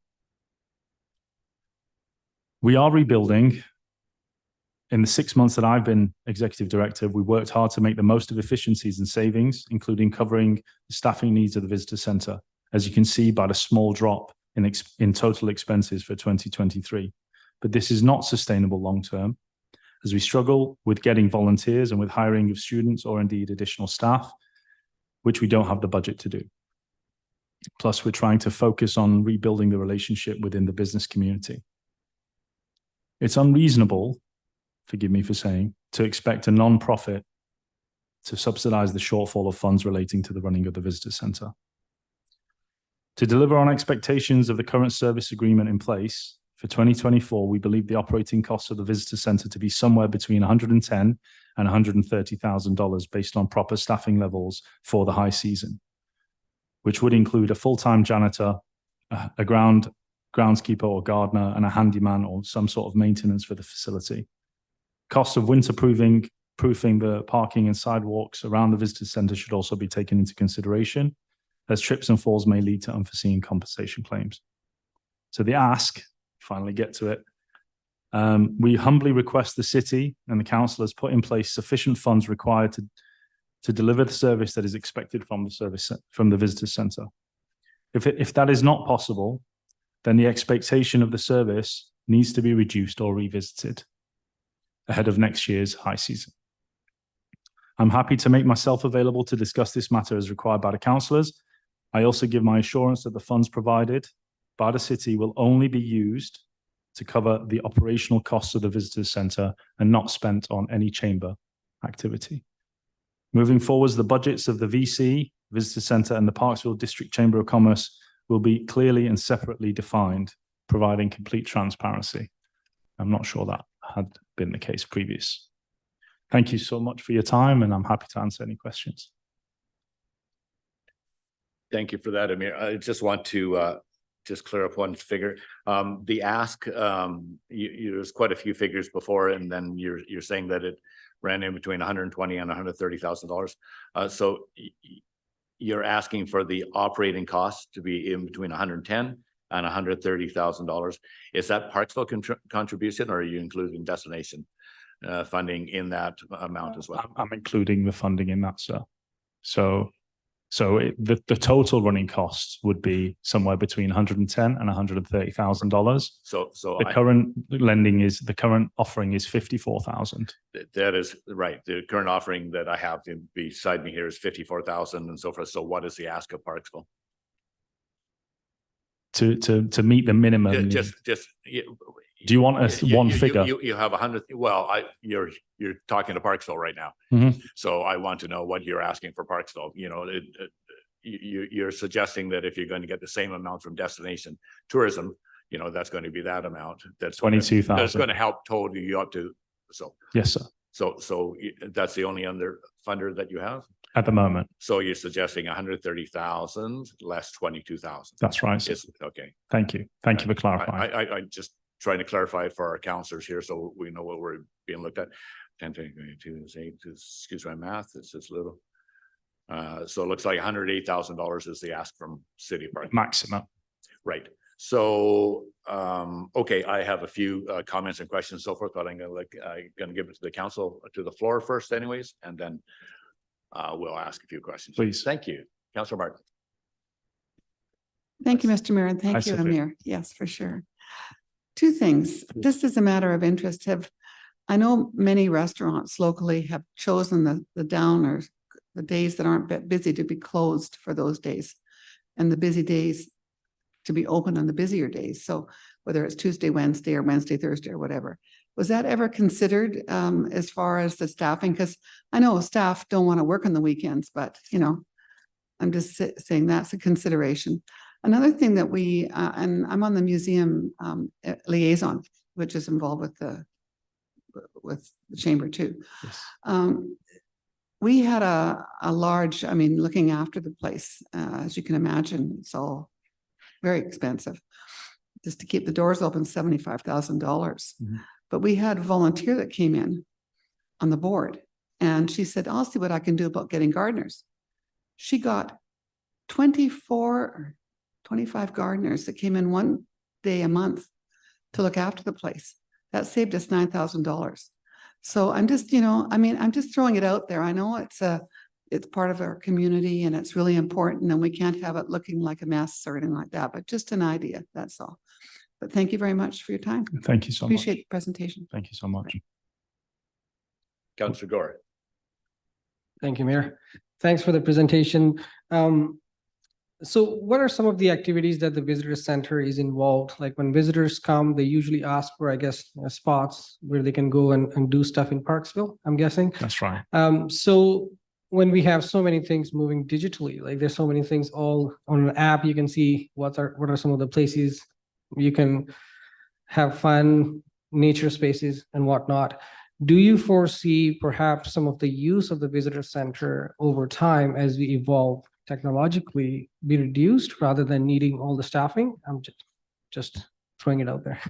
It's a valid question, actually, and we have looked at that. And I think that the trend in visitor center visitors has been affected by the increase of, you know, by the uptake of people using modern technology. But there's a caveat to that. When you have foreign visitors visiting the island from outside of Canada, a lot of them don't have the data plans to allow them to utilize the mobile phones on the go. So they often come to the chamber to ask for advice. They come to the visitor center to ask for advice. Specifically this year, obviously with the closures that we had over the summer of the routes out to the West Coast, we had a spike over that 1.5-2 month period of numbers of visitors through the visitor center. And a lot of it was beyond the normal question of which is the best beach I can go to, or where can I take my dog onto the beach, and so on. You know, give me a good walking trail or a nice waterfall to visit. It was, I need to cancel my reservations out on the West Coast. How else can I access the West Coast? you know, if I do cancel my reservations, where would you recommend we stay? Can you help find me somewhere local to stay? Where else can I go on the island, you know, to compensate for the next 3 or 4 days that I'm not going to be in Tofino, so on and so forth. So there is, I would say that there is an increase in usage of mobile phones to guide you. But again, mobile phone coverage on the island isn't great. There's places where you don't have any coverage, so you can't get that information. But also foreign visitors from outside of Canada often don't have the data plans to be able to do that.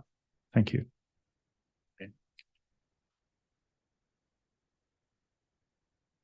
Councillor Beal. Thank you.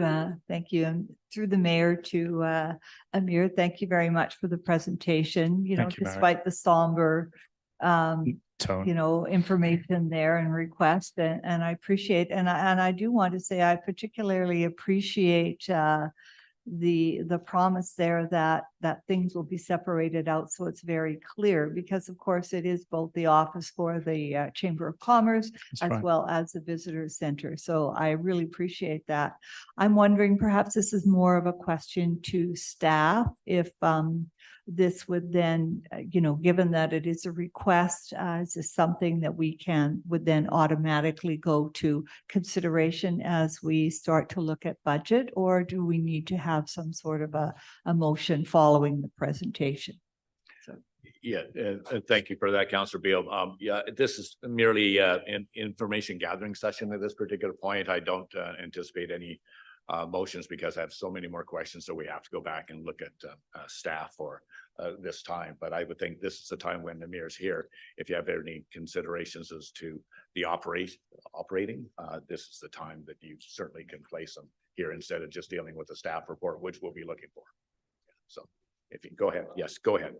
Thank you. And I'd just like to say the timing is excellent, because it won't be long before we are moving into budget discussions. And I would like to also thank Councillor Martin. I was wondering if there is a role or an increased role for volunteers from the community Absolutely. to play. And, you know, I mean, obviously not looking after everything, but to assist the chamber in reducing some of the costs that are involved with this. So we do have so many talented and energetic volunteers, particularly of the mature variety, it seems. So Absolutely. I just wondered if that's something that can be looked at, in addition to outlining the real situation that's being faced by the chamber. So thank you. So I assure you that we have tried this year to get as many volunteers on board as possible. Certainly in the 6 months that I've been here, that's been an active focus of the office to try, and we've even, excuse me, we've even tried to reestablish or restart a volunteer organization for Oceanside as a you know, wider area, not just Parksville, but something that would help all of the nonprofits in the area. And we did request the help of Qualicum Beach Chamber of Commerce, although they graciously turned us down and they didn't want to take on that responsibility. But we will do that ourselves. We have tried to engage with volunteers, and we've had various degrees of success for our events. We haven't had the success for actually staffing in the office, unfortunately. But it's something that we are desperately working on. Thank you. Thanks, Amir. I just had a couple of questions, then I'll pick you up on Councillor Frass. On your, it's not really a financial statement, which I was hoping for. 2022, your income, the sheet that you handed out here, Amir, your income, that is strictly, is that strictly a somewhat rough statement for the Visitors Information Center? It's not your financial statement from the Chamber of Commerce? No, sir. Right. Yeah. So No. which brings me to the question that why I was hoping for the financial statement of the Chamber of Commerce would be also to include the your revenue you received, of course, from you know, your Tuesday night markets and that type of thing, which is on City of Parksville property. Yes, it is. So you have the benefit of that anyways, a very successful, and I commend you for that, your success as well. But it would be helpful anyways, because the income or the staffing levels you're indicating are strictly staffing for the Visitors Information Center. That's right. And which I seem to be a little on the high side, because I would suspect that those same people that are running the Visitors Information Center during those times would be also working on Chamber of Commerce work, would they not? The visitor center staff, Yeah. our Chamber of Commerce staff, That's correct. Yes. for 9 months of the year. Right. That for 8 months of the year, or 7.5 months of the year, we can save on additional staffing by having the visitor center staff, the chamber staff run the visitor center offices. Right. But for high season, there is an impact on the capability of the chamber to operate properly when my staff are taken away from their daily duties to operate the visitor center. This year, we've not had any maintenance person. We've not had a gardener. We've not had a janitor. My staff and I are the ones that are maintaining the facility. All of that takes away from our capability as a Chamber of Commerce. So I just want, to be clear that if the expectation needs to be in line with the funds that we're provided to carry out the service.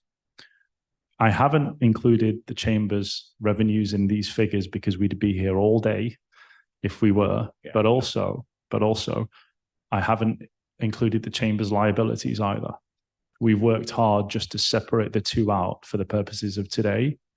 And actually, as you'll see in a couple of months when I do my budgets for next year, moving forward, there will always be complete separation between the budgets of the two organizations, the Visitor Center and the Chamber. The ambiguity of the past doesn't serve anybody. No. And we need to see. Yes, but what we need to see is we need to see the staffing levels for the chamber, the costs associated with that, as well as the staffing levels for the Visitors Information Center. And that would come by seeing your financial statement. That's fine. A couple of the comments. I noticed that you were unable to staff for the weekends. You were, and I know we had the conversation. You couldn't get staff for so forth for a lot of the summer. So you actually were not able to be open, the Visitors Information Center in the late summer, Saturday and Sunday. We were open Saturdays from mid-August through to from early August after we received a complaint for being closed on Saturday. Yes. We rejigged the work schedule, and actually I gave time off to staff during the week so that they could come and be open on a Saturday. There is a strong argument to say that perhaps there isn't a necessity to open on a Sunday because the visitor center numbers have been so low, are so low on a Sunday. To comment on something that Councillor Beale mentioned, but I would like to be open 7 days a week over the high season. I would love that. We're the gateway into Parksville. We're there to meet and greet, and the service we provide is second to none. But I just don't have the money for it. Right. I couldn't get the students for it either. I understand that, but the reality is the people that are coming in on Saturday, Sundays, a lot of that we identified are there for the washroom. They are, sir.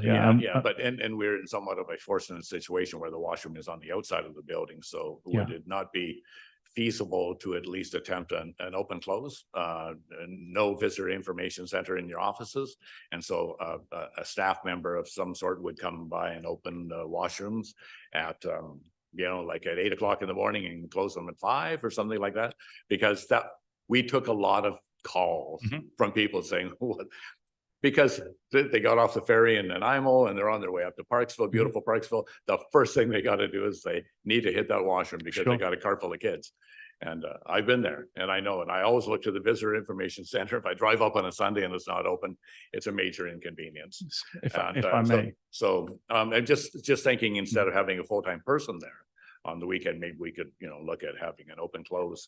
I believe that's been done before. I believe that was done prior to my time at the chamber. That was tried for a period of time. Right. And the facilities were left in quite a disgusting state. And so that was that trial was not deemed successful. We did come to an agreement with the museum. They were kind enough to say we could put notices up to say that on those rare occasions that we weren't open, for example, on a Sunday, that there were public toilets available at the museum, because obviously the museum was open over the Saturday, Sunday during high season. So we tried to address that issue. Thank you. And then the ask is approximately doubled what we're given right now, what it is pretty well 54,000 current on the budget, and the ask is for 108. I also polled Chamber of Commerce from Qualicum as well. I don't know if they're anticipating increased costs as well. I haven't talked to them lately. Their contribution last year, I think, was 51,000 from the town of Qualicum Beach. So I'm not sure if they're looking for it as well, but that's okay. There's all questions we need to ask, and it's a big ask, but it'll be a big conversation that council have as well. So thank you, Councillor Fraz. Thank you through the mayor to Amir. Thanks for chance to meet you today and for coming out here. I'm curious if you can speak to your relationship with Destination BC, their contribution amount there, 22,000. What is it that they're providing that for, and why is it that you mentioned you don't expect that to change, their contribution amount? I'm hopeful that that could change, Adam. I have engaged with them to have that conversation, and we will be having that conversation between now and the end of the year. I've also would like it to be known that I've engaged with local tourism partners and local businesses to see if we can get a contribution there as well. The ask that I'm asking from the council is not a demand for double what's been given before, but it's for a significant increase to allow us the opportunity to provide the service that's we've agreed to do, because the current funding model doesn't work, and the chamber currently is not able to carry the deficit, right? I will be engaging with, I have already had preliminary conversations with Destination BC, and I will be meeting with them between now and the end of the year. I am also speaking to PQBTA to see if they'll help with some of the renovation costs and the upkeep and maintenance of the building. So it's not just a blanket ask from the council. My expectations are limited, but I would like to have an open and honest conversation with you all, because I don't necessarily feel like this has been approached in the past. No, I can appreciate that. And I know if I was in your position too, of course, you want to achieve that excellence and the same standards that you've had over the years. And, when you look at this and seeing that, you mentioned 95 receiving 53,000 and now receiving 54,000 or 55,000, it's the way that it happens, you try to squeeze out a little bit more, and eventually now the days are falling off and things just aren't getting done, especially when we talk about in our city asset management being so important. Well, maybe it wasn't looked at how, what's it going to look like for the building lifespan and so on. So I can appreciate the squeeze you're in. The reason why I mentioned with Destination BC is I don't know of their relationship with you guys or how they contribute that amount or how they come to it. But when I heard you mention about the kind of visitors that are coming there and not knowing how to access the West Coast trails or, things in Tofino, those to me start to sound like more provincial issues that you're seeing and not so much maybe on the local level. We are getting a little bit of relief where people are able to access TripAdvisor to find the restaurants. But we're not just the gateway to Parksville here. I think we really are the gateway to the North Island as well. They come off of like you mentioned, the ferries. Parksville is kind of the first stop before you head to the West Coast or head up North Island. And so maybe Destination BC should be more appreciative that we're carrying a lot more of the load and supporting other tourism communities out there. And it sounds like that was what you'd kind of mentioned as being the squeeze that you guys are having as well. They don't have the Wi-Fi, the data plan, and don't know how to access other things. So I wish we could have a little bit more input on how they fit into the puzzle and how they can help support our visitor center here too. It's a fair point that you make, and that's certainly something that I will raise with them. One other thing I'll quickly mention is that we just got a $11,500 grant from Destination BC. I haven't received the check yet, but I was successful in my application, and that's for an Indigenous education grant. It's an Indigenous education grant. So that's going to go towards educating my staff and I, a small proportion of it, to be able to represent the culture properly when we speak to visitors. But that's only $1,500. The 10,000, the remaining 10,000 will be to reinstate or to put in place some signage in the appropriate language. at the visitor center, welcoming people to Parksville, but also putting in a cultural corner in the visitor center to represent the history of our local First Nations. There are other grant opportunities available through Destination BC and from the provincial government, and I'll be, making a point of applying for everything I can, obviously. If we're here again next year and I'm hopefully in a position to say, well, we're in profit, then I'll share that with you gladly, and we can look again at the service for fee agreement. But what I'm saying is we're going to fall short of meeting the needs if the funding remains at current levels. When we have a chance to bring this to budget too, perhaps I'd request that we get where you see that shortfall there, like the figures for that year. You're estimating 130,000. A maximum. Yeah, maximum. If I could see how you make up that difference from where you are now, though, to where that's, you mentioned 2 staff, maintenance, and some renovations and so on. If I could have a breakdown, perhaps. Sure. And honestly, today was just to have a initial conversation. Yeah. Like, as I say, I'm more than happy to set time, discuss it with everybody. Like, we don't have anything to hide. Yeah. For a full complement of staff and full support services and to maintain the facility properly, I think that, we project that it will be around $130,000. But, that's an ideal world. That's in an ideal world. We're not in an ideal position to, it depends on what, how much you guys are willing to offer. And then we'll make it work. But that would be an ideal situation. Thank you. Thank you. And Councillor Wood.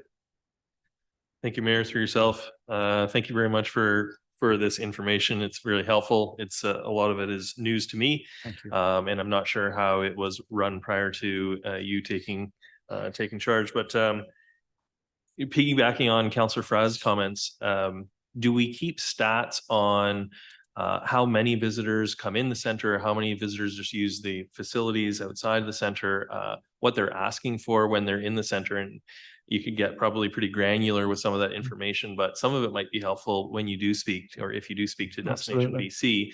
And from a city standpoint, back to Councillor Fraz's comments, when we are asked to contribute, it would be neat to know how much is kind of Parksville specific that is benefiting the city of Parksville, and how much is benefiting, Port McNeill or Tofino or Ucluelet or something like that.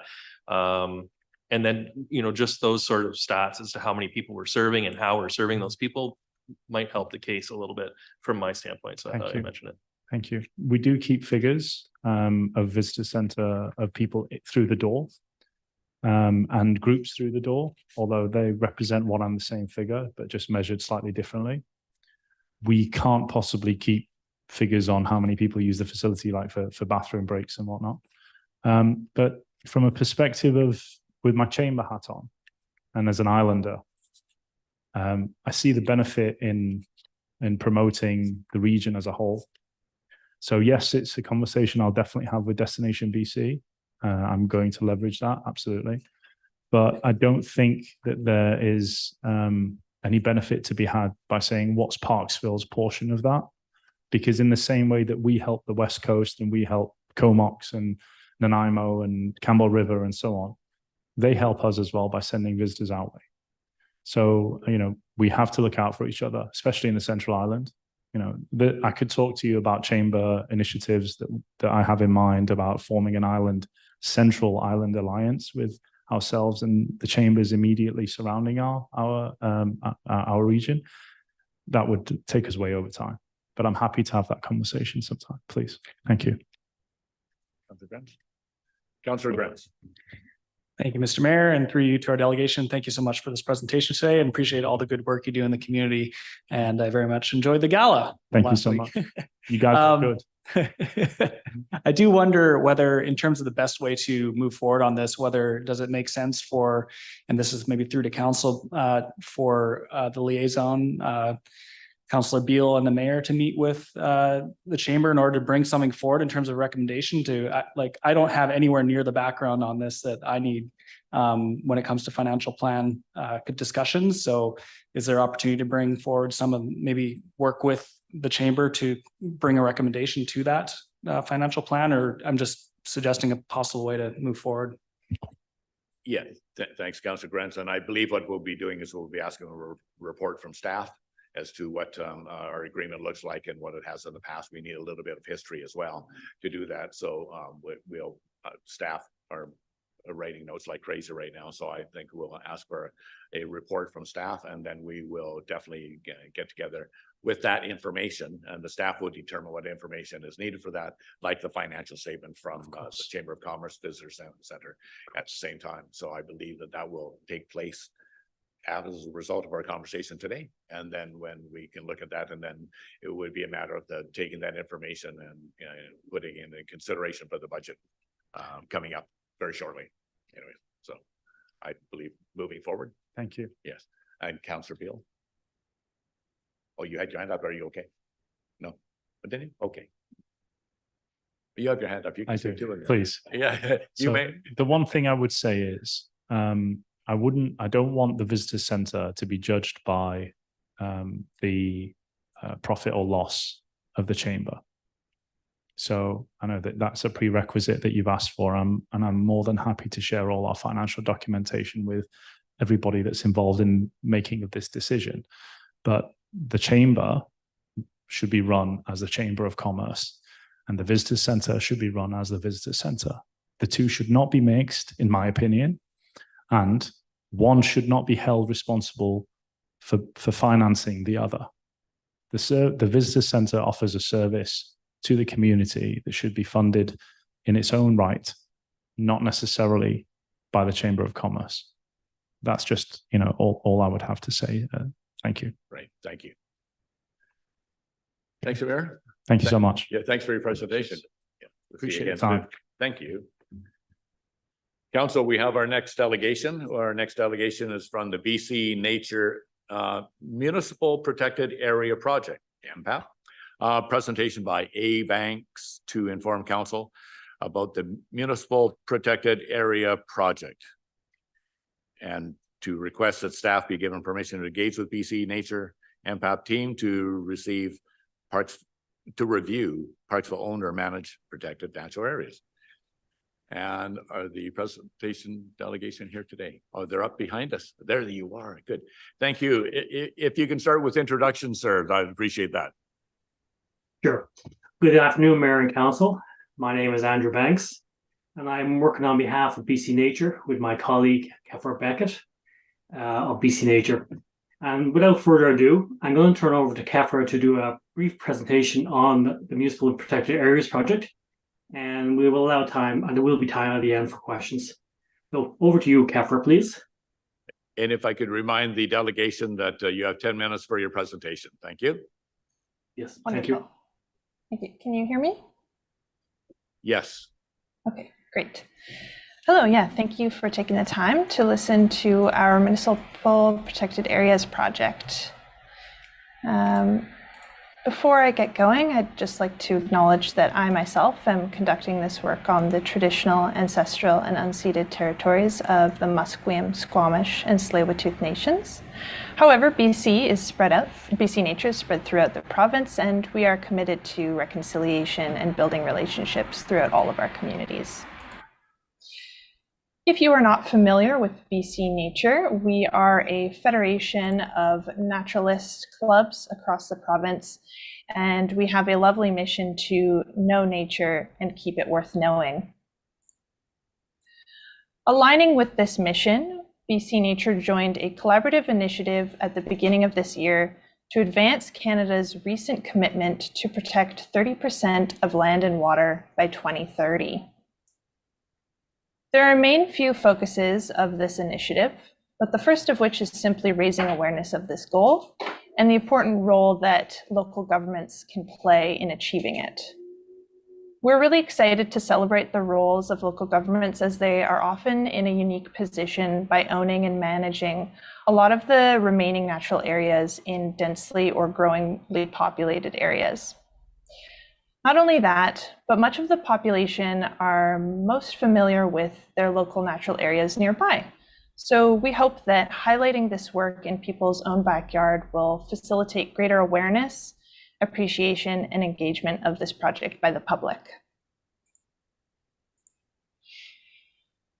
As I stated, this is a collaborative initiative, and I just wanted to show the other 4 partners that we are working on it with, and acknowledge that this project is being undertaken with the financial support of Environment and Climate Change of Canada.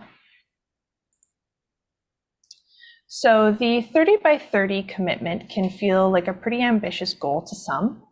And in the case of a complicated and ambitious goal, we need to break it down into many different steps and how to get there. The first really important step of this project is identifying and cataloging where Canada currently stands. And what I mean by that is how much land and water is already currently protected through various mechanisms. Us at BC Nature are here to help local governments figure out how much protected areas they have themselves and figure out this cataloging process. We are then keeping track of how much has been cataloged in a federal database called CPCAD. And I'll dive into the details of that later on. But we just want to acknowledge that not only is the amount of protected and conserved areas important, but the placement of them is also really important, knowing that how essential it is to have natural areas spread throughout the province in all ecotypes and all systems. And so again, this highlights the essential role that local governments can play in each contributing and playing a one puzzle piece towards this overall goal that we're all trying to contribute to. So this brings us to why a municipality may want to participate in this project. The first of which is that it raises the profile of current and previous conservation work that municipalities are doing, and it really celebrates those natural areas that so much hard work has gone into protecting so far. We also find that it's a great way to connect people with their local work in conservation and how it's making a difference in more global biodiversity goals. We also have found that with municipalities that we've worked on with in the past, this process in which we identify protected areas and then assess them is really helpful in validating current conservation policies that they may have in place, and also if they have any strategy documents that they're currently working on, we can provide some input on that from our assessment.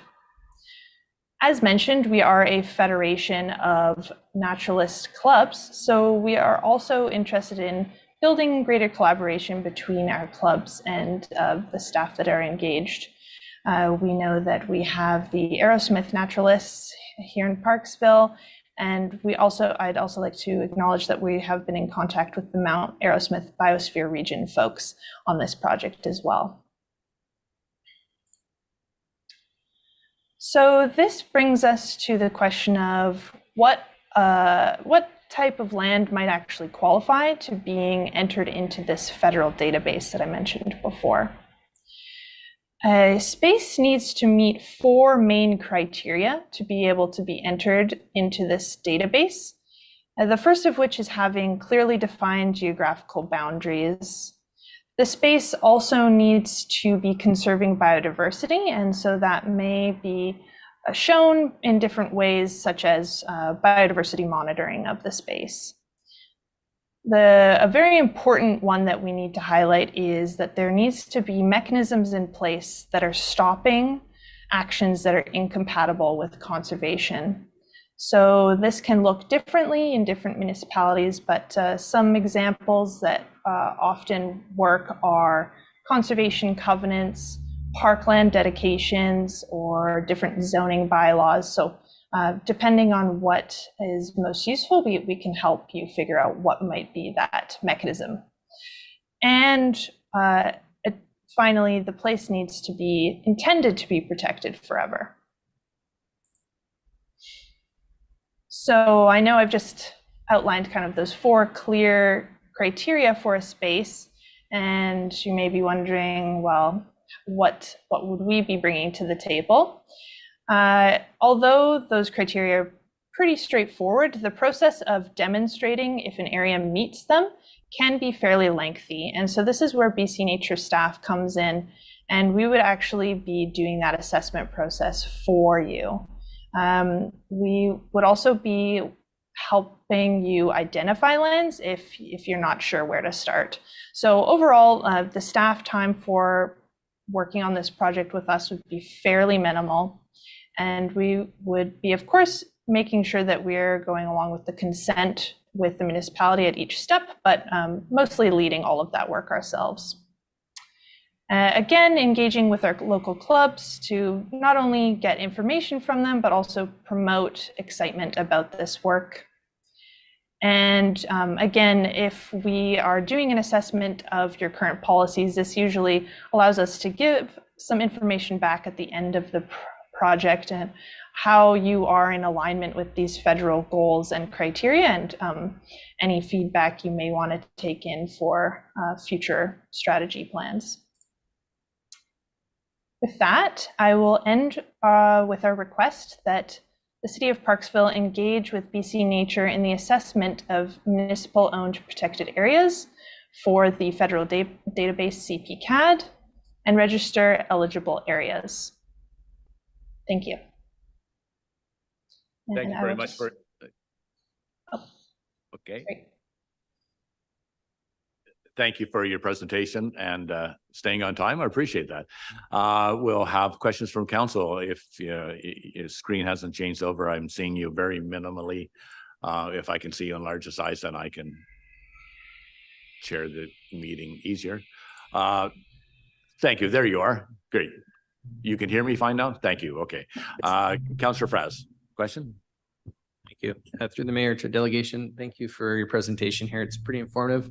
I'm curious, it's kind of on the other end of the spectrum of what you're doing. Like, you're conserving land here, but when I think about our area, I can't think of a spot that wouldn't qualify based on the way that, I think all our land's pretty precious, and it can break it down to geographical boundaries on it and include all those things. So which kind of areas would not be eligible? Like, can you think of some examples for our community that might come about? So I'll answer, and then maybe Kefra can help me out.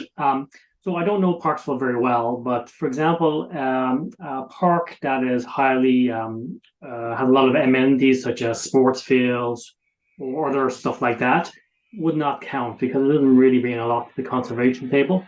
However, a park that has a lot of natural land and like forests or with minimal amount of trails, that would count. Or for example, an area such as a watershed area for the Parksville. Again, I'm not familiar with your area. If there was a watershed area that had a lot of people that keeps people away, that would count because it would be much more for the nature and for conservation purposes than for strong use. So, and then we have a kind of a framework of having probably less than 20% of the land to use for amenities is usually our goal in what we try to seek for lands. Okay, thanks. Yeah, I mean, I guess it gives me a bit of an example there. It sounds to me that kind of basically anything that's undeveloped could be protected, and anything that's already developed is off the table, but that would seem obvious to me though too. Okay, but thank you there. I'll listen to the other questions and try to piece things together as I go. Thanks. Yeah, maybe I would just add to that. The key piece really for areas that are undeveloped and have some biodiversity value is that there is some mechanism in place that's stopping development or any other inappropriate use of the space that doesn't align with conservation. So we do need some policy or documentation that demonstrates that there are things that are and are not allowed within that space. So following up on Councillor Fraz's question, so the land that you're looking for to review would be those only that are owned by the city of Parksville, or managed. You're not looking at private lands. You're looking at So that's exactly it. So in the city of Parksville, yes.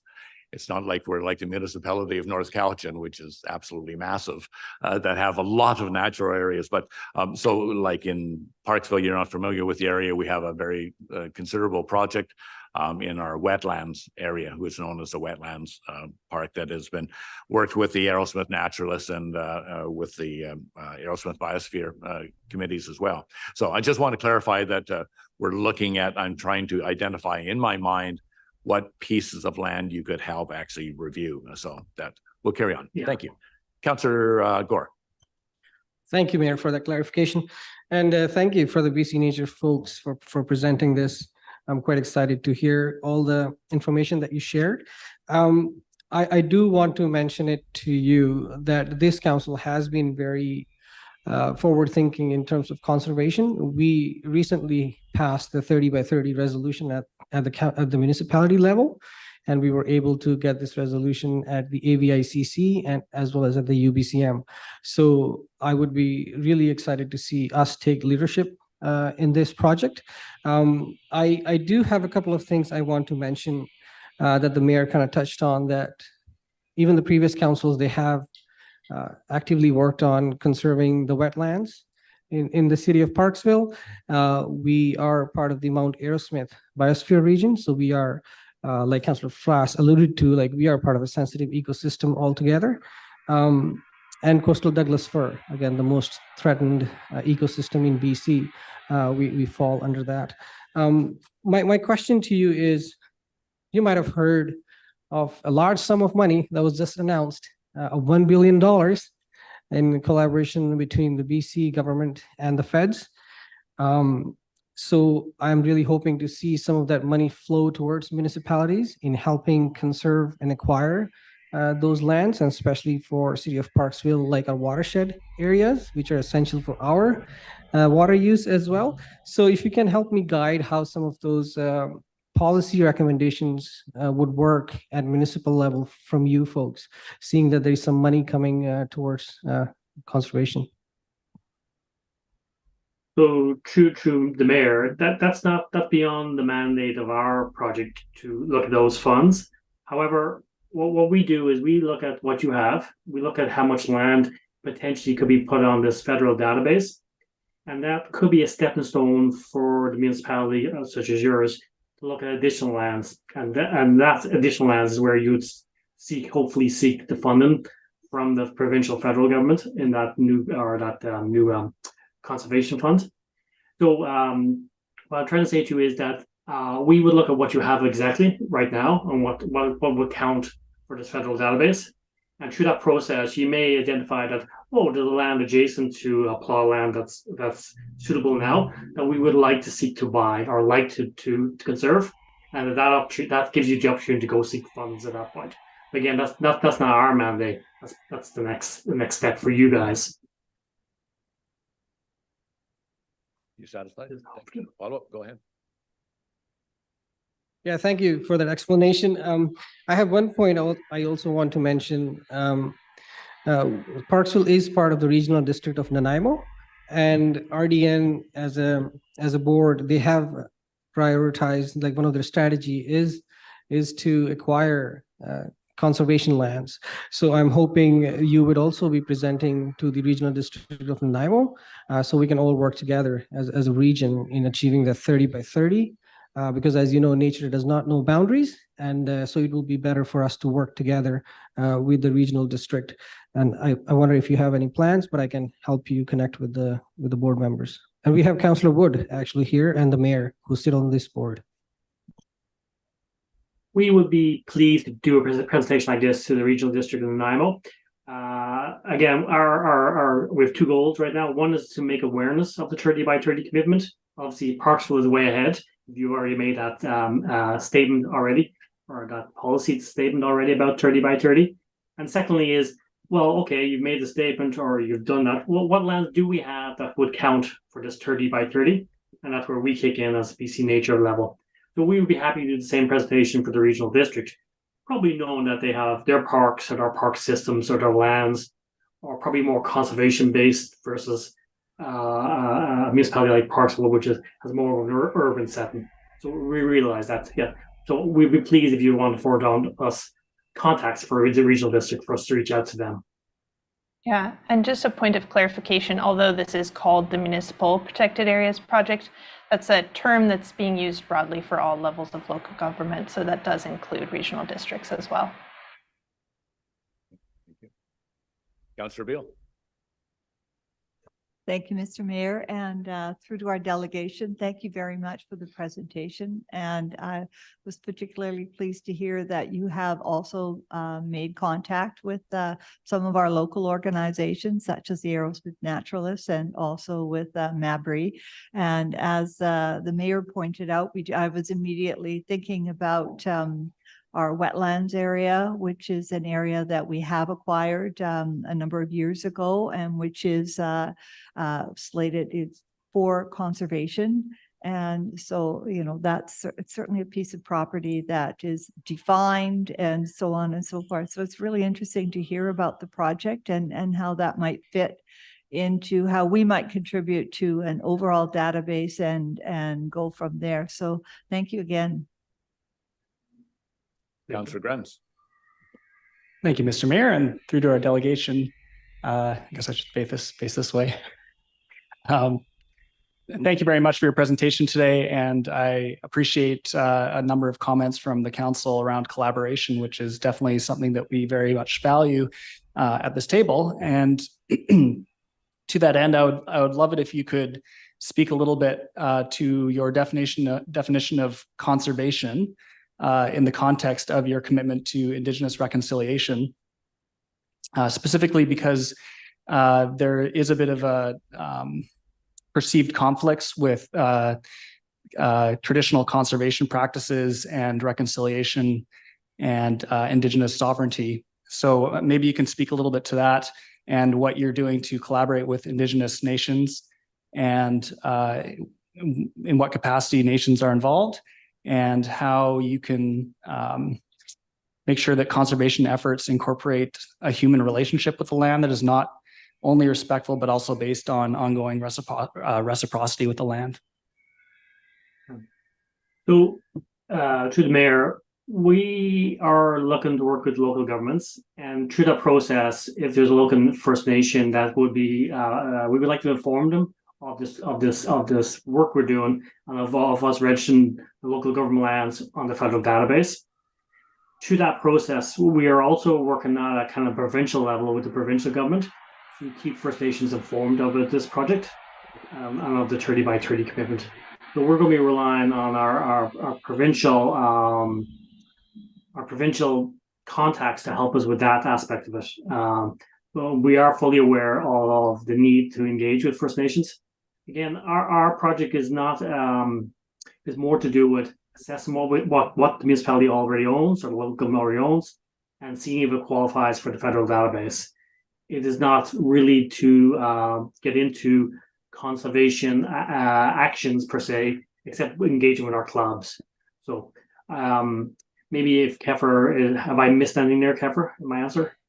I would add that we are also offering these services to any group, nations included, if they would like to have their own lands assessed. So this is not closed off to their participation, but rather open if they are interested in, and that does lead down to a different type of protected area called an Indigenous Protected and Conserved Area, titled an IPCA. And so we are trying to follow that up in a respectful way, where we are not requesting anything that they do not want to give consent for. So it's really being led by them and the decisions that they want to do in whatever space that makes sense. Satisfied, Councillor Grant? Thank you. Any further questions, Council? Councillor Gore. So Mayor, I'll be happy to make a motion now. What is the request is from the delegation? If we can, I think it's pretty straightforward what they're asking for. I think it would be appropriate to put a notice of motion through. But we are allowed to bring a motion during a delegation? Yeah, yes, you can, but I just think to get council or to get staff comments on how the motion should look. It's been drafted by the delegation, actually. Yeah, I saw that. I saw it. So if I may, just wondering if it would be best to request to see if it's in conflict of anything that already staff has going on with our own conservation policies already built in. Thank you. If I CEO may, Taylor. we got the microphone working, so that's a bonus. Through you, Mr. Mayor, we are working on a number of things already through our wetlands project, as Councillor Beale mentioned, and also the lands that are currently not park, but are fee simple owned by the city of Parksville. And our parks manager, who just became the parks manager earlier this month, has that on their work plan to look at what we're calling, I think they're called OECDs or something like that. I forget what the acronym is for, but it's other economically and ecologically important areas. We also are in conversations with the Nature Trust of BC on that. They've offered to provide some assistance. So just being conscious of the capacity that we have, I think it would probably be helpful for staff to take a look at, what we're already doing and how much additional work or value participating in this particular thing would, or how much overlap there might be, and just kind of making sure that that makes sense from a staffing level. But obviously, if council directs us to do it, I would ask for some priority. We do have a lot of things on the list already, and we don't really have clear priority for a lot of those. So for dedicating some staff time, that would be requested. Yes, and I think I just wanted to, prevent the duplication of services, that we may have already been doing. Councillor Frass. Thank you. Through the mayor to council. I haven't seen what the proposed motion is there, but as far as it being a notice of motion, I don't know if that gives us any more advantage, aside for council just being able to know in advance what it is. I think if we were to hear the motion though, we could decide to refer to staff to get their input, and then they could come back to us and let us know how that fits in, what parts, are complementary, which parts aren't, and then we could from there make a more of a decision on it. But I'd like to at least know what the motion is, perhaps that we'd entertain. Oh, sorry. It's the one on the agenda then. Okay, I thought it was I thought one that you had drafted up, and if it's, being on our agenda, it's, I think, very appropriate to entertain. Yeah. Yes, and if you could maybe take I will- Councillor Frass's suggestions to include like a report from staff type of thing at this point, and just not to engage them, but to actually get a report from staff on possible, Collaboration. Yeah.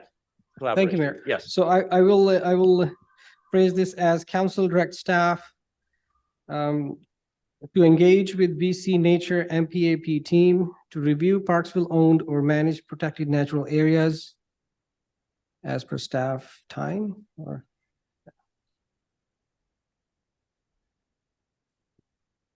resources. So if I may, through the mayor, suggest that it be referred to staff, basically what you said there, Councillor, but be referred to staff with a view of reporting back to council on any possible duplication or efficiencies that could be gained from that, given the items already on our work plan. Right. Just so add that to the motion. You're okay with that, Councillor Gore? so if I may, to you, to the CAO, if Ms. Keller, you could engage with the BC Nature team on the first basis, then you can, I think it makes easier transitioning. Argos, you'll probably do that. So thank you. Yeah, I'm happy with that. That's good. Okay, we're good. So I'll ask for a seconder, Councillor Beale.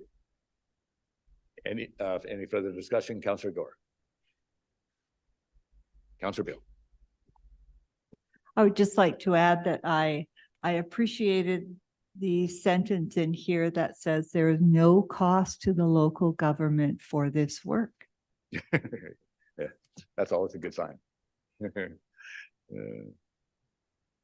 Councillor Martin. Thank you, Mr. Mayor.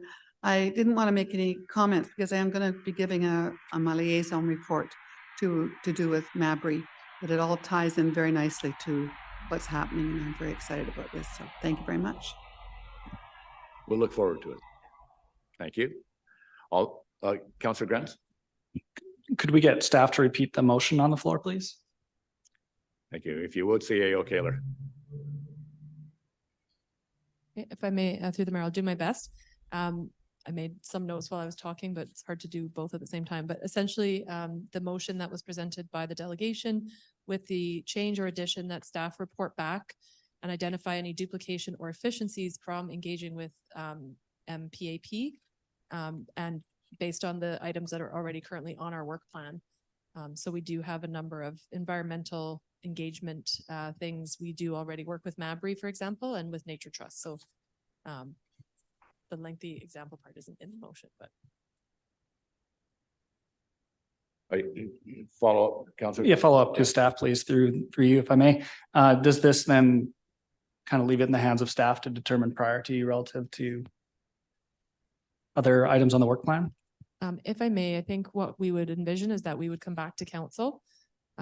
We are actually planning on bringing back the lengthy list with budget. So council would be reviewing the items that are on the list already, in line with the current capacity that we have for 2024, what's not going to be completed in 2023. And then at that time, all of the resolutions that you've previously assigned are really reviewed, and we've asked in the past for some priority on some of those, the ones that are remaining.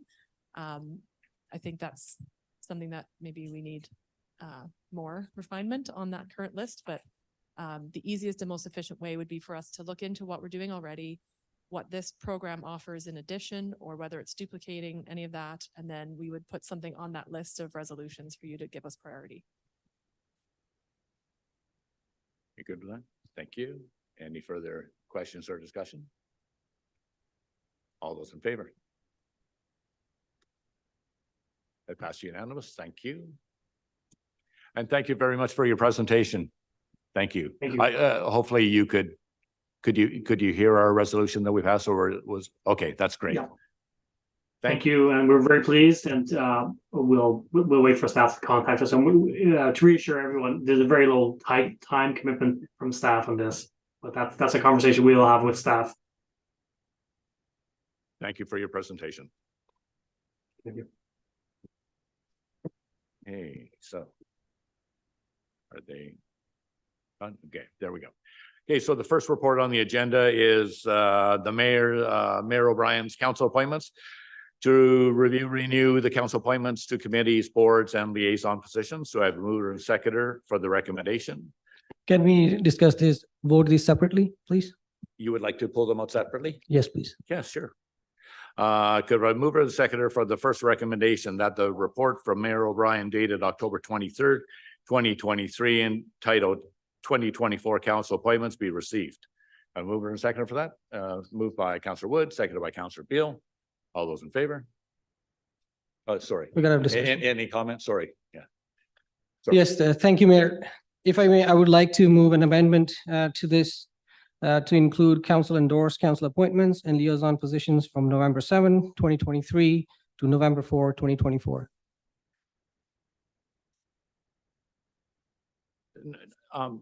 Sorry to jump in there. I thought Sorry, we were just talking about number one. Yes, and you want to amend, or you want to add to one? Yeah. Well, we're just receiving. It's just a report we're receiving on that one. I think the amendment would not be more appropriate in point 2. All right, don't, that's what you're seconding? Well, that would be point 2 of 1, like it will come out. Point 2, it will be point Yes, 2. I understand. You have these appointments from November 7th.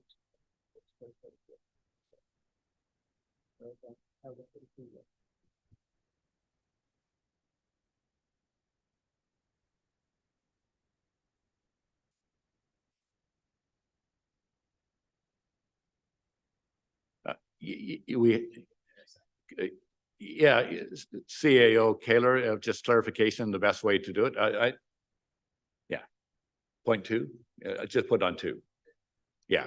Yeah, through the mayor. I'm sorry, I don't understand the intent of. Yeah, okay. Okay, I believe we should receive the report first, and then you can explain in detail what you mean on point 2.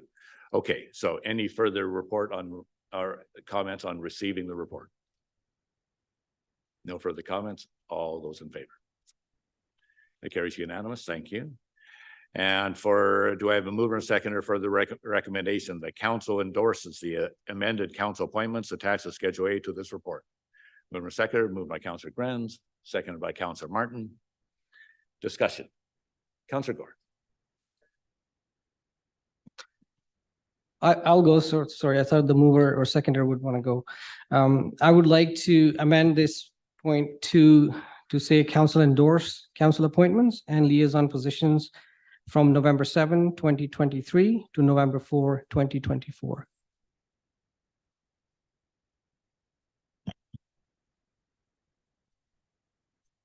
So I'm not. I guess. Yeah, maybe do we Councillor need a Beal, I'm seconder? not sure. Are you saying that there is a typo or on the original one? No, Mayor, I'm saying I'm against what's being proposed, that these positions, the appointments be for 3 years straight without coming back to council every year. So I would like these to come every year. I would like these to be reviewed November 4th. No, he's asking not to be reviewed.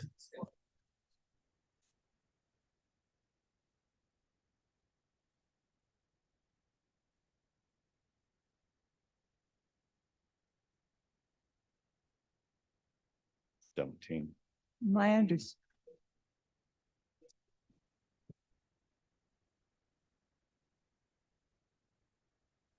Under analysis? Well, in the Schedule A, isn't it? Yeah. Schedule A.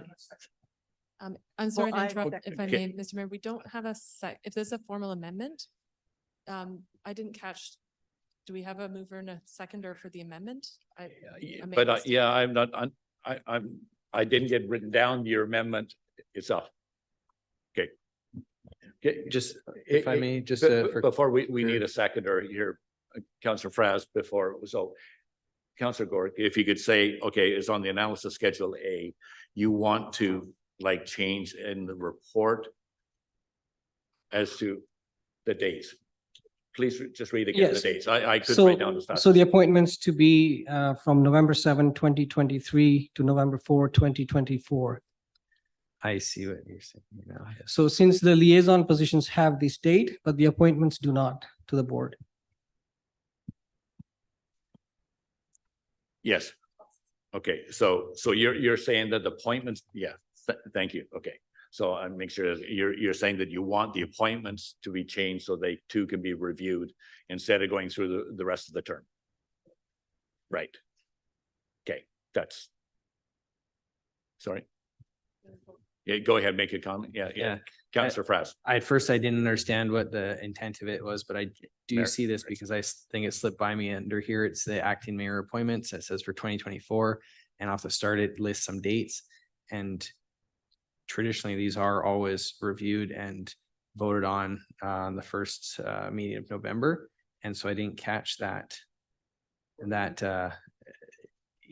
slight bit here that you're right, the liaison appointments have a date to it. The audit, the parcel roll review, the committees of council and the appointments of boards, commissions, associates don't. And the report is saying that unless it's dated, that it'll carry forward for the entire term. So that is a very good pickup on that, because that actually slipped by me as well. And I do think it's important that they are annually reviewed and council to have the opportunity to nominate and vote on them and so on. So I think this is an important amendment to keep in there. Definitely be in support of it. Sure. We have a second. No, that's why we're talking about it. We're talking about the amendment anyways to the original. Yes. So thank you, Mayor. And yeah, Councillor Frass did get my intent of the amendment. I think it offers the opportunity for each council members to sit with the mayor and talk about the opportunities or just as a council. I think it gives us the opportunity to have this open mind to bring new ideas and perspectives if possible. And very likely these members might come back to the board or these appointments, but also to be open as a council like historically has been done. I don't see a reason why we should be changing that policy or the way we've been doing things in the past. Fair enough. Councillor Beal.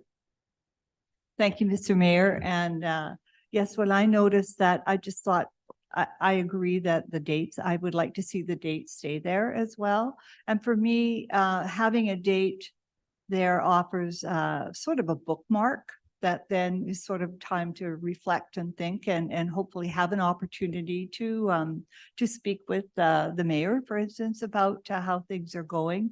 And I anticipate that generally speaking, things don't actually change over the period of time, because obviously we do want some consistency and continuity, but I appreciate having the date in there for those appointments, just as they are for liaison positions. Thank you. Councillor Martin. Thank you, Mr. Mayor. You and I have had some discussions about my appointments, and I felt they were very helpful. So these are the kinds of things, this communication with you as to what we're doing, because we're all putting our efforts out here. And so we want that, you know, maybe there would be a change sometime, right? By all means. So that's this way we can communicate with you. Thank you very much. Thanks. Councillor Perez. Thank you. Through the mayor to council, I just want to make a general comment just in regards to RDN and to our council appointments and that. I know that this is our second time being able to vote on them. The first time is very early on in our term, and I don't think people had a lot of understanding about them. But because it had come up, I know previously there was a notice of motion that was presented. I wasn't at the last meeting, unfortunately, but I was able to review the tape. That motion didn't get brought forward. I thought it was a worthy discussion to be had. Council appointments, they are at council's discretion. This is for us to nominate and decide while the mayor makes the recommendations. He does the back end work so that it doesn't have to be a lengthy discussion here. And generally it happens with a consensus outside of it. This is our chance to accept it. They don't advance without our approval. They are our choices to be made. There is definitely some value in having the continuity and stability with having a member representative at places like the RDN, particularly when you're representing the community, because you've seen a lot of the work that goes on. It takes a long time to get things done. A lot of our job is relationship building. So you build those connections, people get to know you and they understand you. There's definitely some value to that. On the other side of it too, you see at the RDN positions like the chair also gets voted on every year and it gets changed over. So there is a reason for that kind of change as well.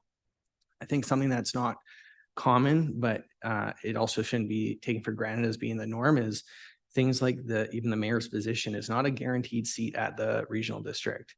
That is also council, selected position. So it's not just one councillor that we're putting to the RDN, where it's 2 seats that we put forward there. You saw it with Qualcomm with last term. Their mayor didn't sit at the RDN board for the entire term. Same with Lanceville, the mayor had sat as their sole member for most of it, and then it was changed out to a council member. So I think everyone should appreciate that they can change, and with good reason they should change. But I just want to bring this forward because so that we have a clear understanding of what our role is here, and it's that as a group together we make these decisions. It's not one person. It's not set in stone to be a certain way. Just because things happen in the past a certain direction doesn't mean they always have to be that way either. Traditionally, those positions are also given to order of votes earned that sends those reps to the board. That is also how Nanaimo does it as well. When you look at they don't have their entire council there. It goes through their voting strength. That's what Parksville had done in the past. This time we're not doing it that way. So we can decide what's best, but as long as I think we're understanding of really what we're dealing with and not getting kind of, pushed into a certain direction. So I thought it was appropriate time to mention those types of things. Councillor Gore. So thank you, Mayor. And this clarification from Councillor Frass comes at a very critical point because yes, he's right. I tried to bring a notice of motion to have these rotated, these appointments, and these were never reflective of somebody wanting to be on these boards or somebody is not doing a good job. I think the intent behind rotation was not recommending somebody to be removed, but the intent behind that motion was to have that discussion between council. Perhaps the alternates could sit on the board and appoint new alternates and have that rotation going if possible. If again, RDN thinks that's not a good practice, maybe it's not best for our business case at the RDN board. So perhaps we will not do that. But again, as a motion, I think, and it was really unfortunate they did not get for the council to deliberate and even discuss the merits or the demerits. We're of that discussing motion. the motion on the floor right now, sir. Yes, thank you. So I Let's stick to the totally, motion on the floor. Thank you. So I hope that these appointments come back to council for consideration every year. This is quite important. Any further comments?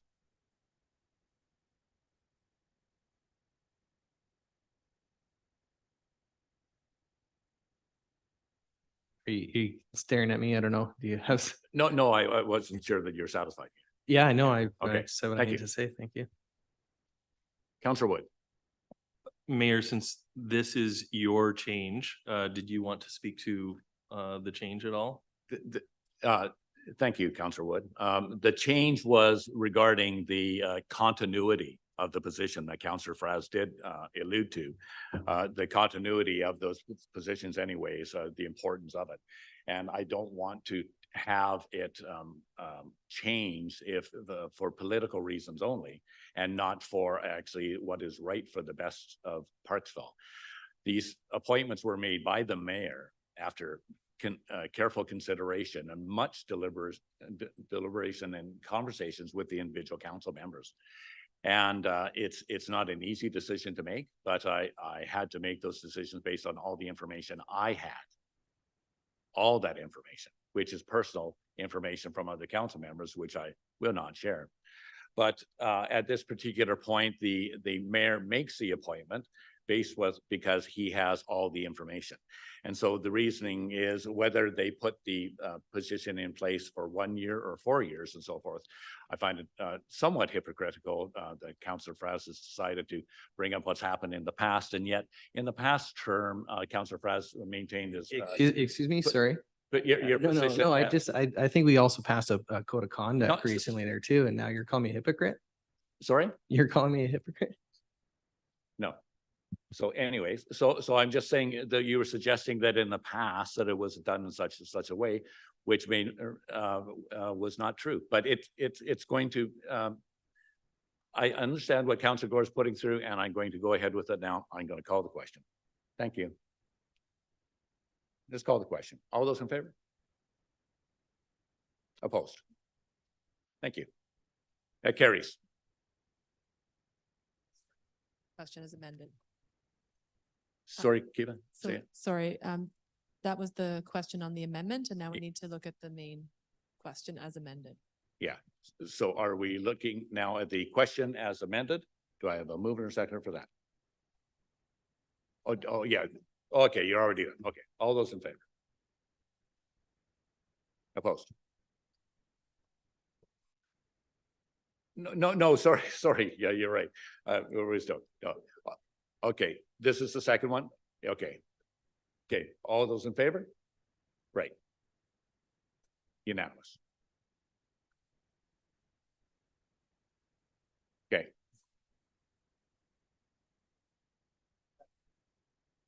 Pardon me? Oh, okay. So I would like to call a comfort break at this particular time, if I could. Thank you.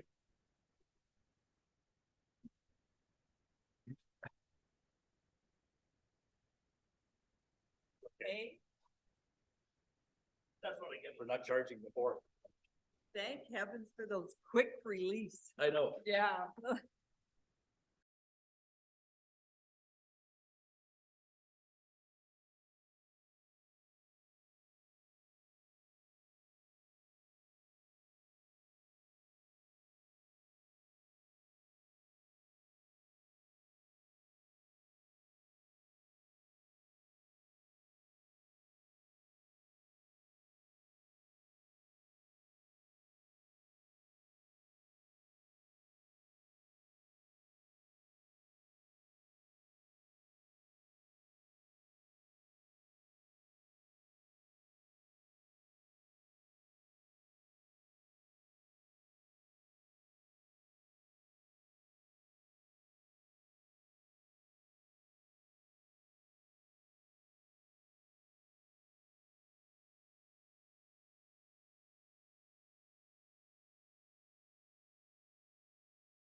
All downhill from here.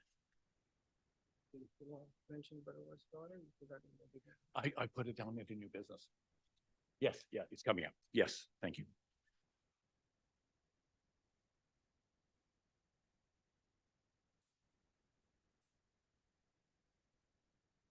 Just one sec. I'm looking for a document. Well, one of our council members. Yes, 1 second.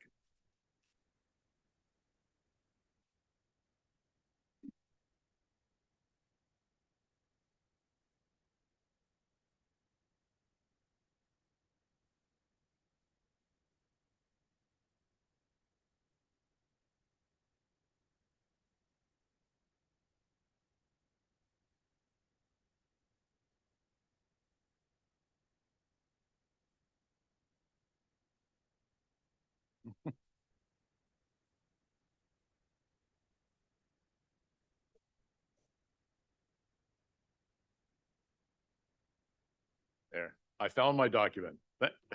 Thank you, Councilor Perry. No apologies. Caffeine is necessary. Okay, Council, we'll pick it up where we left off with the reports. The next report is the Director of Community Planning and Building consideration of a development permit at 240 Dogwood Street, Bayside Oceanfront Resort to consider issuance of a development permit. We have a report.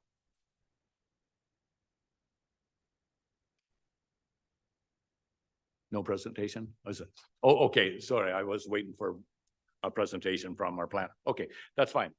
Do I have a mover and a second for the recommendations as stated? Moved by Councillor Martin, seconded by Councillor Wood. Any discussion? Councillor Martin. I'm thrilled that they come to this point with this project. I've been involved in this hotel for a long time.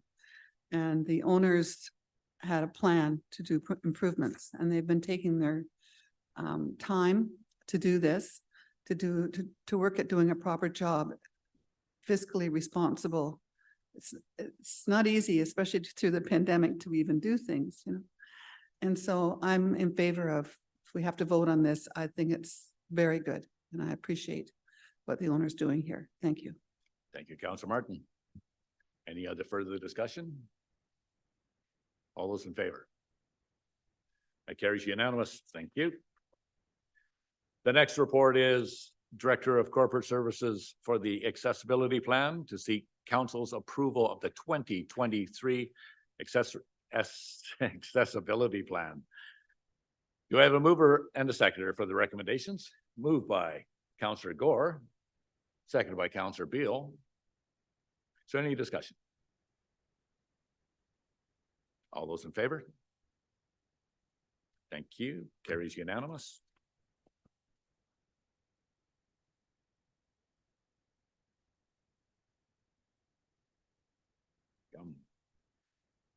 I have bylaws for final adoption regarding council procedure amendment bylaw 2023, number 1541.4. Amendment to meeting duration limits. This might be timely. So do I have a mover and seconder for the recommendation? Moved by Councillor Gore, seconded by Councillor Martin. Any comments, errors? All those in favor? Thank you. Carries unanimous. Final adoption bylaw, business license amendment bylaw 2023, number 1550.1, site-specific cannabis retail amendment for 371, 383, and 389 Alberni Highway.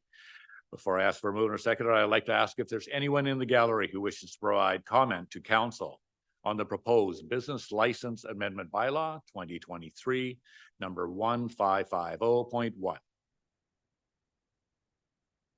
No from the gallery. Thank you. Do I have a mover or seconder for the recommendation? Moved by Councillor Grenz, seconded by Councillor Wood. Any comments? All those in favor? That is carry unanimous and no vote by, sorry.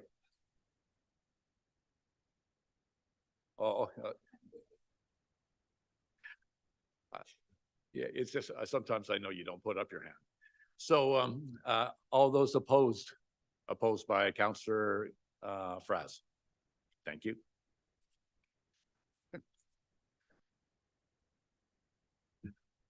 Final adoption. Growing Communities Fund, Reserve Establishment Bylaw 2023, number 1589. To establish a reserve fund for capital and planning purposes of the Growing Communities Fund. Do I move or seconder for the recommendation? Moved by Councillor Wood, second by Councillor Beal. Any discussion? Councillor Martin. Do we have a balance, what we have left in that fund? It was 4.7 million to start with. Yes, good question, Councillor Martin. Yes, and through to our CAO, I know it was the number, you may have the exact number. If I may, through the mayor, I believe it was about 2.8. Right. Thank you. But it was in the previous, the staff report at the beginning when we gave it first and second. Yes. But I believe we, just off the top of my head, it was 750,000 went to the fire hall, 750,000 for the water study. That's 150. I'm bad at math. I think it's just around just under 3 million. Yeah. Okay. Thank you. Yeah. Thank you, Councillor Martin. Yes. Any further comments? All those in favor? Carries unanimous. Thank you. Final adoption for the Zoning and Development Amendment Bylaw 2023, number 2000.146. Text amendment to downtown commercial C3 to facilitate residential use on a portion of the first story of the building at 187 Bagshaw Street. Do I have a mover or seconder for this recommendation? Moved by Councillor Wood, second by Councillor Beal. Any comments? All those in favor? Carries unanimous. Thank you.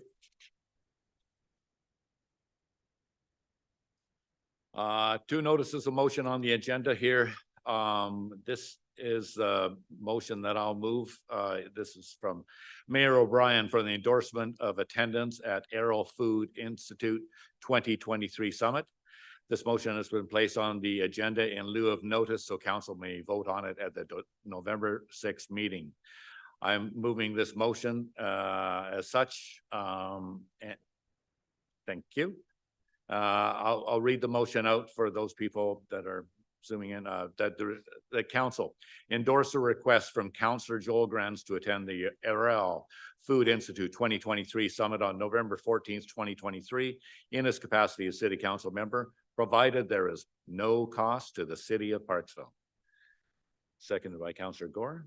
Thank you. Any discussion or questions?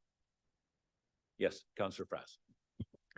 Thank you. I have a couple questions on this, but before I ask those questions, I was wondering if I could ask for some background, some information as to what this is about, what particularly you're asking for and why. Go ahead, Councillor Grants. Thank you, Mr. Mayor, and through you to council. Thank you to the mayor for bringing this motion forward today. The background on this is that I will be planning on attending this already alongside my wife, who is a presenter and is speaking to food security issues and Indigenous related matters when it comes to food security. And but there are opportunities for networking and policy discussions at this event. So for that reason, I requested that I be able to attend in my capacity as a city councillor. As we all know, Vancouver Island does face food security issues, given that we are reliant on deliveries from the mainland. And so given the disruptions we've seen from geopolitical issues as well as climate change, a lot of actually very important discussion, not just science and technology occurs at the Aero Food Institute, but also policy.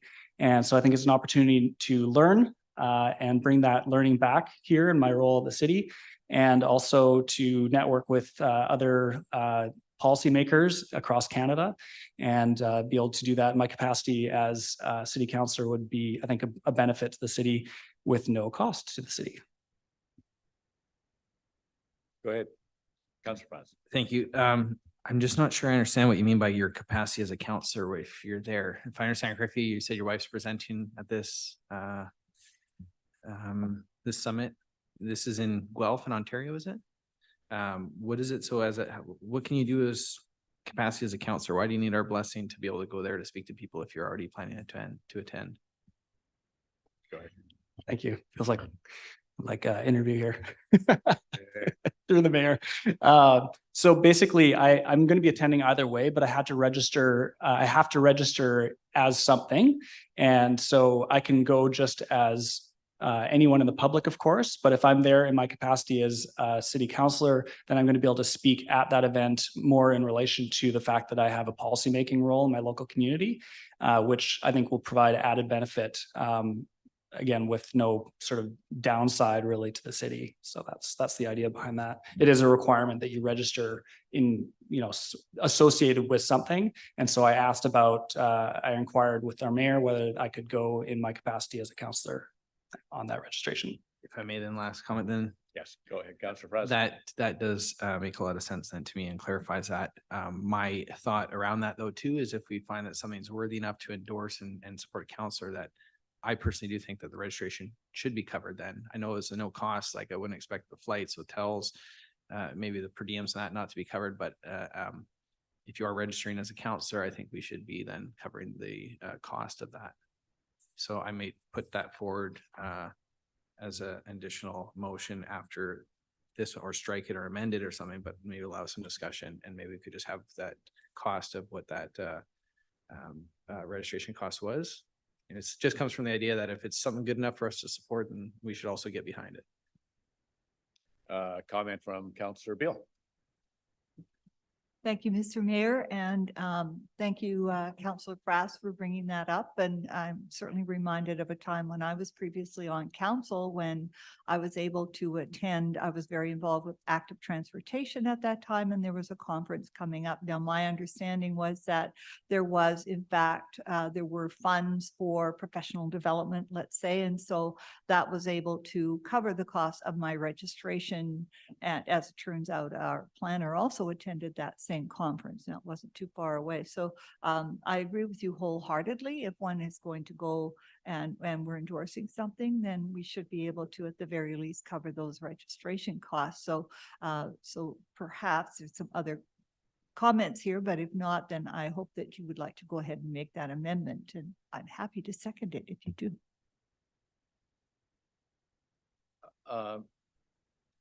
If I could ask Councillor Grenz, the cost of the summit for registration?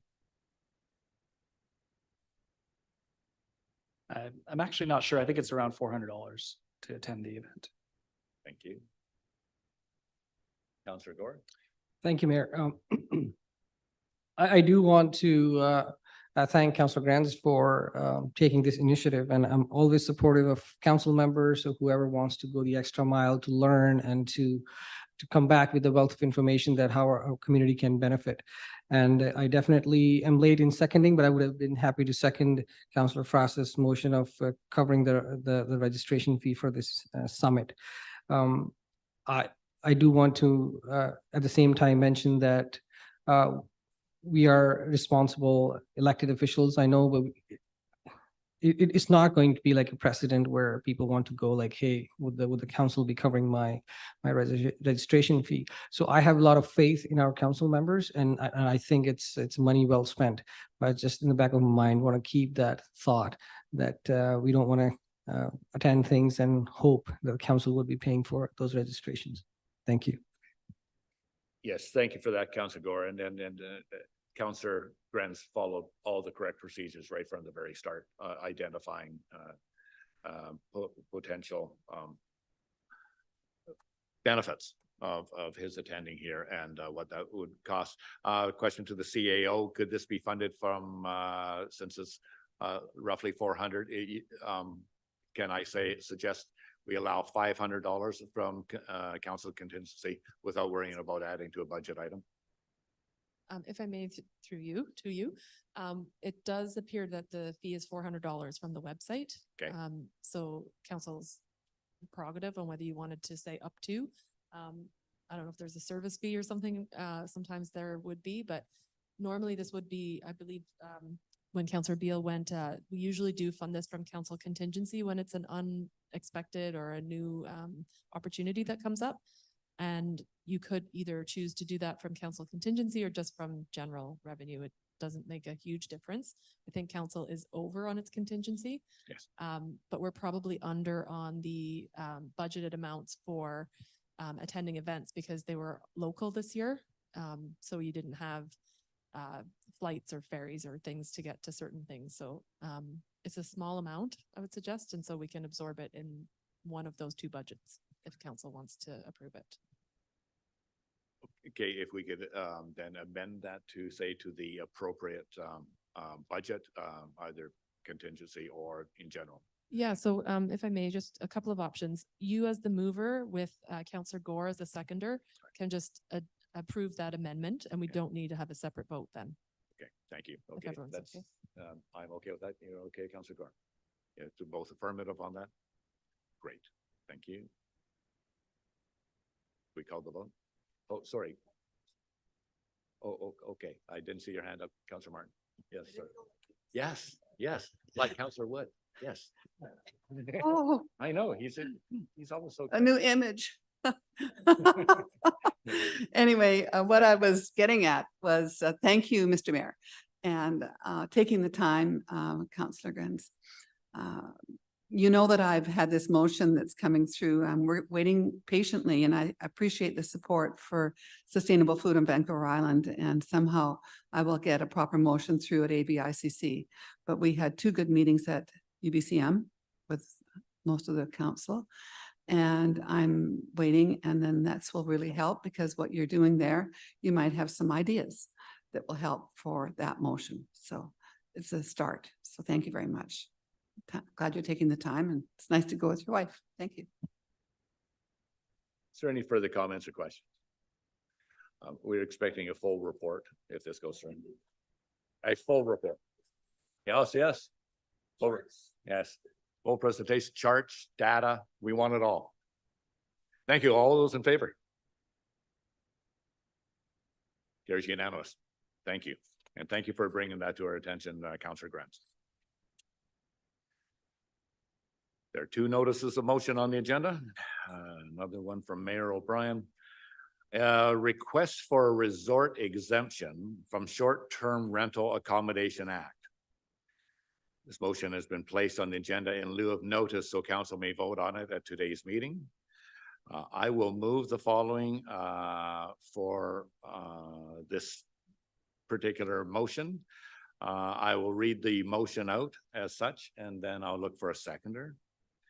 Recommendation that pursuant to Section 15 of the Short-Term Rental Accommodations Act, as proposed under Bill 35, 2023, the Council of the City of Parksville requests that the Lieutenant Governor in Council grant an exemption to the Act, allowing short-term rentals to units that are not an owner's principal dwelling to following the City of Parksville official community plan future land use designations, as in resort lands, tourist commercial, mixed use, tourist commercial, downtown waterfront, and restricted recreation.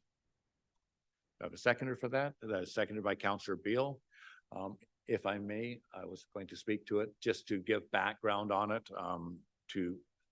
We are all aware of the recent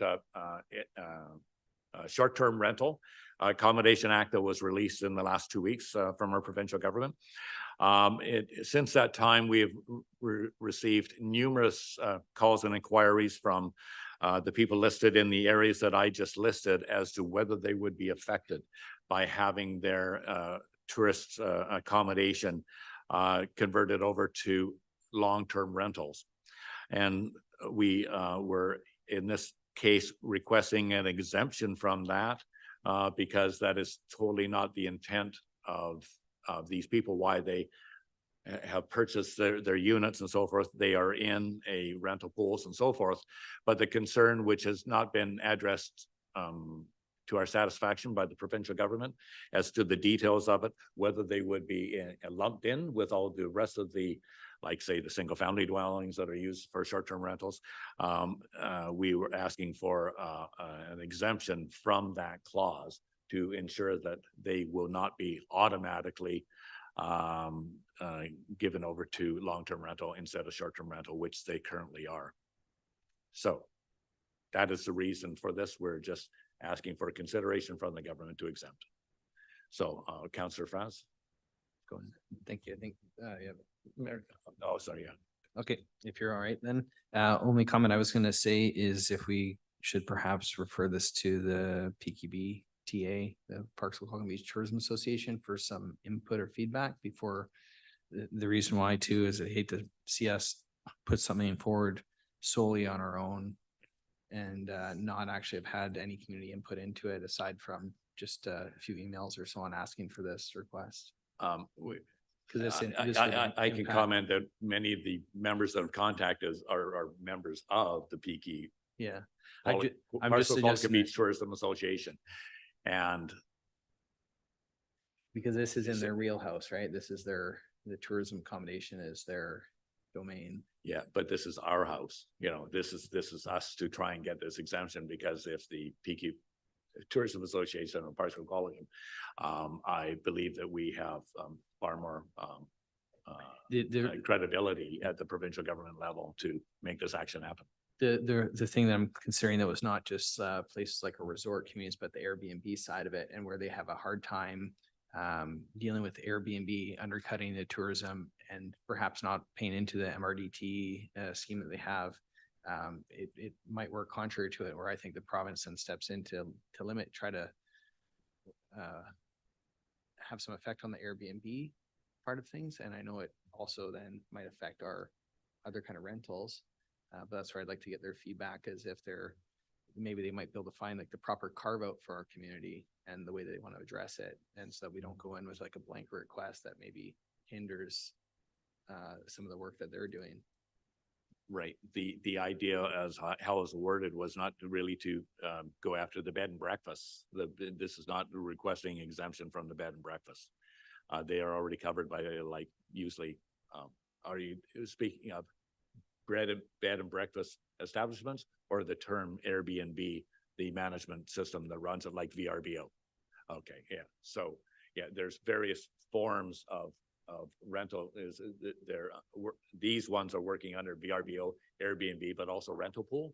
Like in a lot of the rental, the resort communities along Resort Drive and so forth are in rental pool. And the owners are, of course, worried that they're going to be taking out of rental pool and they're going to be considered long-term accommodation. So that means our motel, hotel accommodation is going to dwindle because of that. My concern being that maybe we were asking for an exemption that might extend to the Airbnb, so. And like VRBOs. Oh. Okay. Go ahead, Councillor Beal. Thank you very much, Mr. Mayor, and also thank you, Councillor Frass, for your queries there. I would like to add that I did have a fairly lengthy conversation with the executive director of the Tourism Association about this very topic. I also had some other topics to discuss with him, but we had a very fulsome conversation about this because I've been really interested about this, and I also met with our CAO as well. And I think that these are exactly the areas that we did discuss. I can tell you that in terms of like, well, these are areas that shouldn't be, in my mind, and included for, I think, obvious reasons, but they might have been overlooked when the legislation is going ahead. And I understand that. I believe that the Tourism Association is also doing their thing, but I do not think that they will have objections to this based on the conversation that I had. These are exactly the areas, the resort area. You think about strata hotels, the beach club.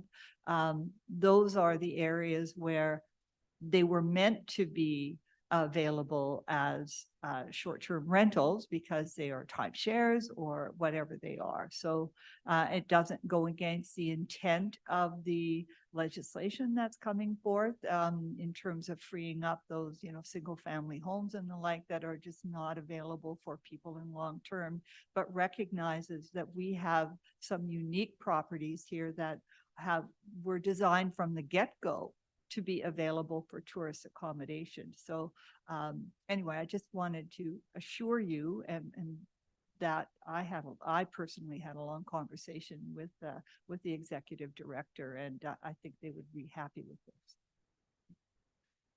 Yeah, thank you. And CAO Kaler, can you comment? Do you feel that this list is good to go as is without necessary tweaking?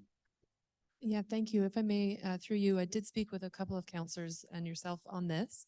And my understanding of what was trying to be achieved here is really just that initial feedback, given that we don't have regulations from the province on this yet. So we don't know everything about what we would need to do to apply for exemptions. We don't really know, what their model is going to look like. But I think a few local governments that are in similar situations to Parksville that have, a seasonal tourism component to their economy are citing similar concerns, in that, as Councillor Beale said, these lands are purpose-built for tourism. And in fact, we don't allow year-round residential by our definition in our zoning. And if we were to have year-round residential, that definitely changes the amount of infrastructure and services that we would need to provide to those areas. And there's a big gap at the moment in terms of the provincial regulations and how we would actually achieve providing those services. And there are a lot of concerns. I think that this is just a more unique situation. It's not really the Vancouver situation. And a lot of people that I've been speaking with, planners and CAOs, feel like the legislation really isn't reflective of our circumstances. It's very focused on people using whole homes or whole apartments for short-term rentals in otherwise residential areas. And so when I spoke with the counselors that I did speak with, I think what you're trying to achieve is just that initial flag that we, as the City of Parksville Council, have concerns that you're putting something in place that really isn't thinking of the full implications for our city in these specific areas where residential is not even permitted. Never mind, not encouraged. It's actually just not allowed in our zoning. I don't think it would preclude council from having further discussions with the PQTBA. They are actually looking at how many units in Parksville and Oceanside are full home or full apartment. And so when that information comes out, I think there would be a great opportunity to revisit it and have another discussion at the council table about what that could look like. And I think there's going to be a fair degree of advocacy needed, both on this and some of the other housing legislation that has been announced. And so my understanding from talking to a few of you was that this is kind of just your initial step, waving the flag, saying we need to get some more either clarity or an understanding that some areas may need to be exempt. And so that's why staff helped identify the areas that we have in Parksville that really aren't suited to year-round long-term rentals. Right. And thank you. And to provide clarity on that, the urgency why it was brought forth today without previous notice of a motion at this time was because the province said in the meetings we had, details to follow. And so I'm not sure that they have included those details yet or got to those details, but we thought it may be influential upon us to get this to the province right away. If you're going to consider it, please consider this. And that's the intent. And that's why it's brought in short notice. Okay, thank you. Councillor Gorin, or go ahead. Thank you, Mayor. I want to thank you for bringing this forward. I think it's very, very timely since this has been passed by the province. And we being a tourism-based economy, I think it's very important that we look after our tourism sector. I do have a question for our CAO. Perhaps if she can highlight a little bit of, she mentioned there is no year-round residence or not supposed to be. Have we ever received any complaints, or is it enforced, or how has it been going for us? Sure. If I may, through the mayor, this has been a big topic of conversation over the years, and then not a topic at all. So there's been a cycle of trying to address what we call the 180-day rule for those who've been around the area for a while. So The areas mentioned in the motion have a definition in their zone that says it's for temporary accommodation, which is defined further as being no more than 180 days. Many years ago, there was a lot of concern that people were using those somewhat, I would say, more affordable formats of housing for year-round accommodation. There was a committee established to give advice to council at the time. And really the end kind of findings were that it's almost impossible to enforce.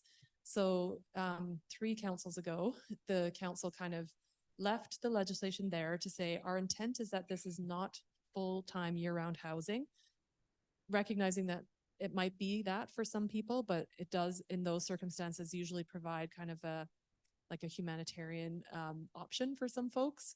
And we need those people providing services in the community. So there's been sort of a policy decision to not, I don't know how to diplomatically say, but like to not chase people out of those circumstances. And so now I think what we're seeing is almost a push from the provincial government that in some respects, I would say, and trying not to be disrespectful to the province, of course, but there seems to be a lack of understanding of the operational side from a local government perspective.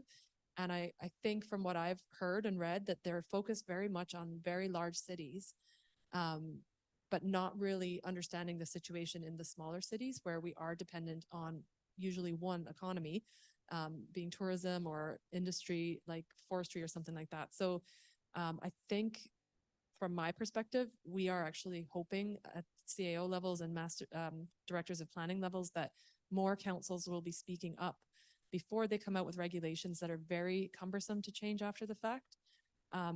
We don't really feel like I was not consulted. Our director of planning was not consulted. I'm not sure if mayors and councils were consulted, but we really didn't know that this was coming. So I do think from a staff level, we are hoping that there's some advocacy upfront right away so that we don't get stuck with a more demanding workload option where we have to now try and fight against something.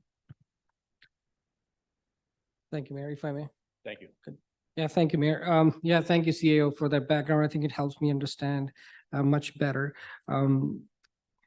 Like you said, like we all understand the intent of this legislation, but again, our economy being so much based on tourism, it's going to hamper what they're trying to achieve. My only concern is that the vacancy rate being less than 3% in Parksville. I'm hopeful, but I'm not. We'll see how it goes with the province. I think this is what we can do: is advocate for our people, and we'll see how it goes. Thank you. Councillor Wood. Thank you, Mayor. Just one comment, and it's kind of on the logistics of this, and I'm not even sure how this usually goes, but we're going to send this to the Lieutenant Governor and Council, but would we also copy the letter to Minister Callan as well, Minister of Housing? I'm not sure what the best way to do it is, but obviously to advocate to the Ministry of Housing as much as possible, because it was Ravi that did the announcement. So that's my only thoughts. I believe by sending it to the Lieutenant Governor, then they would send it to the appropriate minister at that particular time. That was my experience recently with the Premier, and then he just turned it around and sent it to the appropriate. Yeah, so I think this is the right direction. We send one to there, and then it gets defined to the right. Yeah, good point though. Yes, Councillor Beale. And further to that, I would hope that our MLA would also receive a copy of this request so that he's aware that we're moving this forward, if that's appropriate. If it's not, that's fine. I'm sure our CAO knows best. I do think that's a good point, Councillor Beale. I do think that is appropriate because I've spoken to the MLA on this issue as well already. So if we could a note to staff, if we could include that in. Any further? Yeah, Councillor Grant. Thank you, Mr. Mayor. And I just want to also echo the thanks for bringing this forward. As we've seen a number of provincial initiatives coming down the pike here that will have a direct impact on what our jurisdiction here really is, which is land use planning. And so it's very important that we advocate, according to our strategic plan, that we advocate on behalf of our community on this and many other issues. Personally, I plan to do what I can at the elected level to advocate if this passes for this motion, and would encourage council to do that as well. Thank you. No further questions, comments, all those in favor? Carries unanimous. Thank you. Any other notices of motion?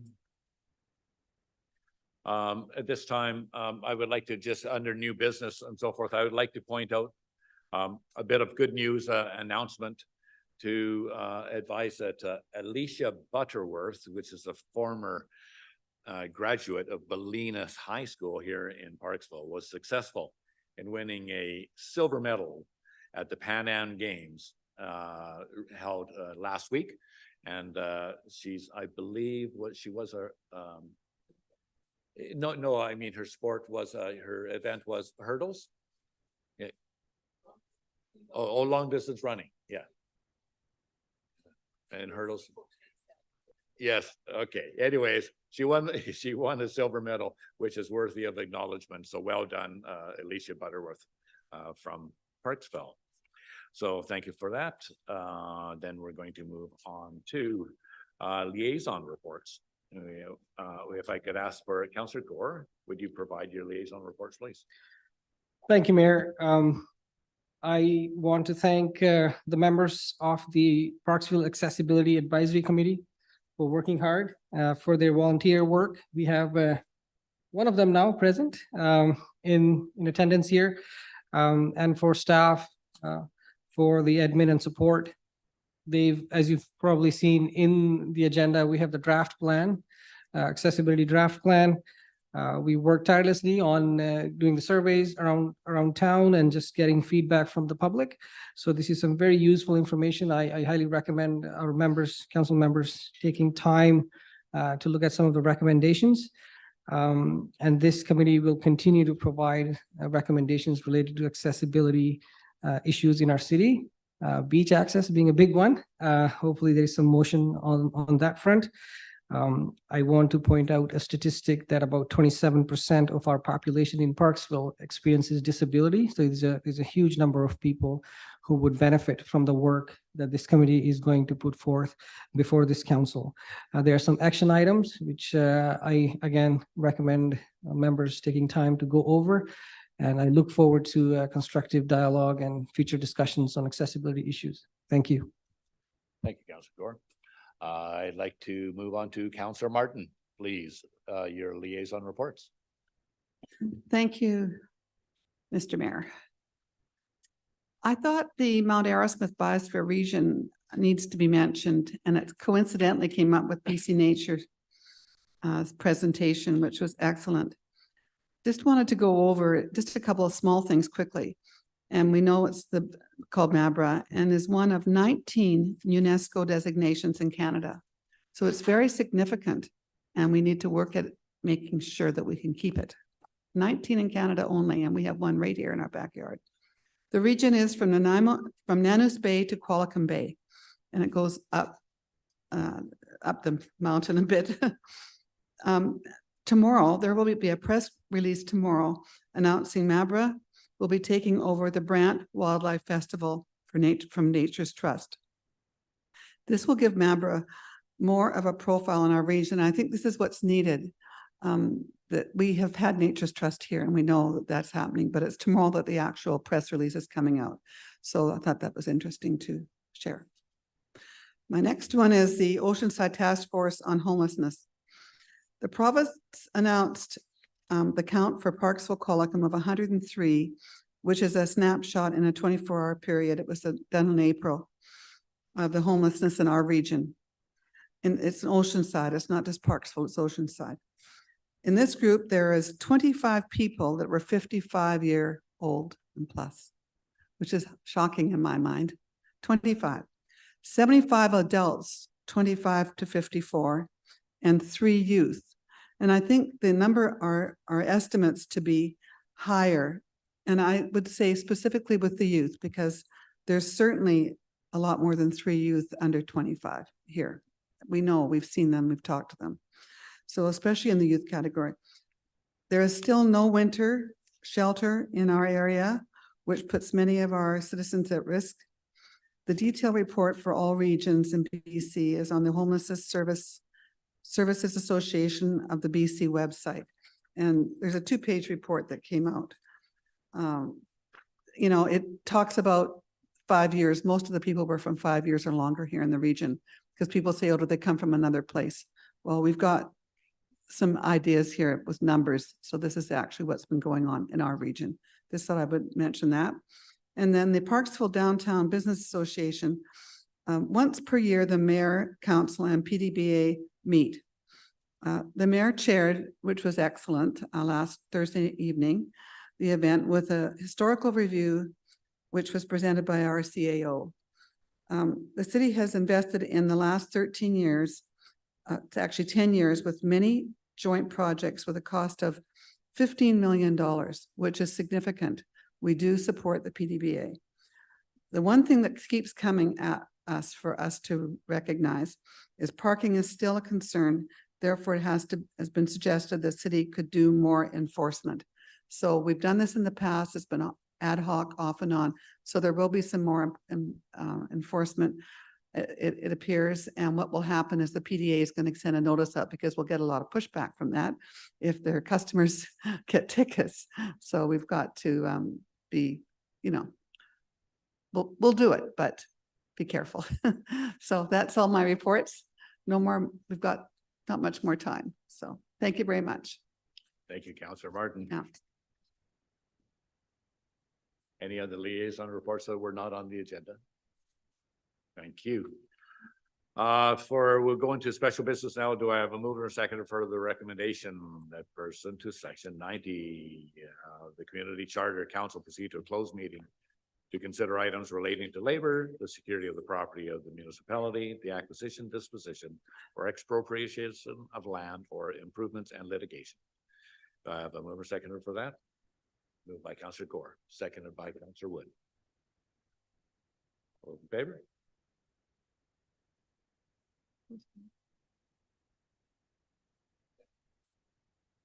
Okay.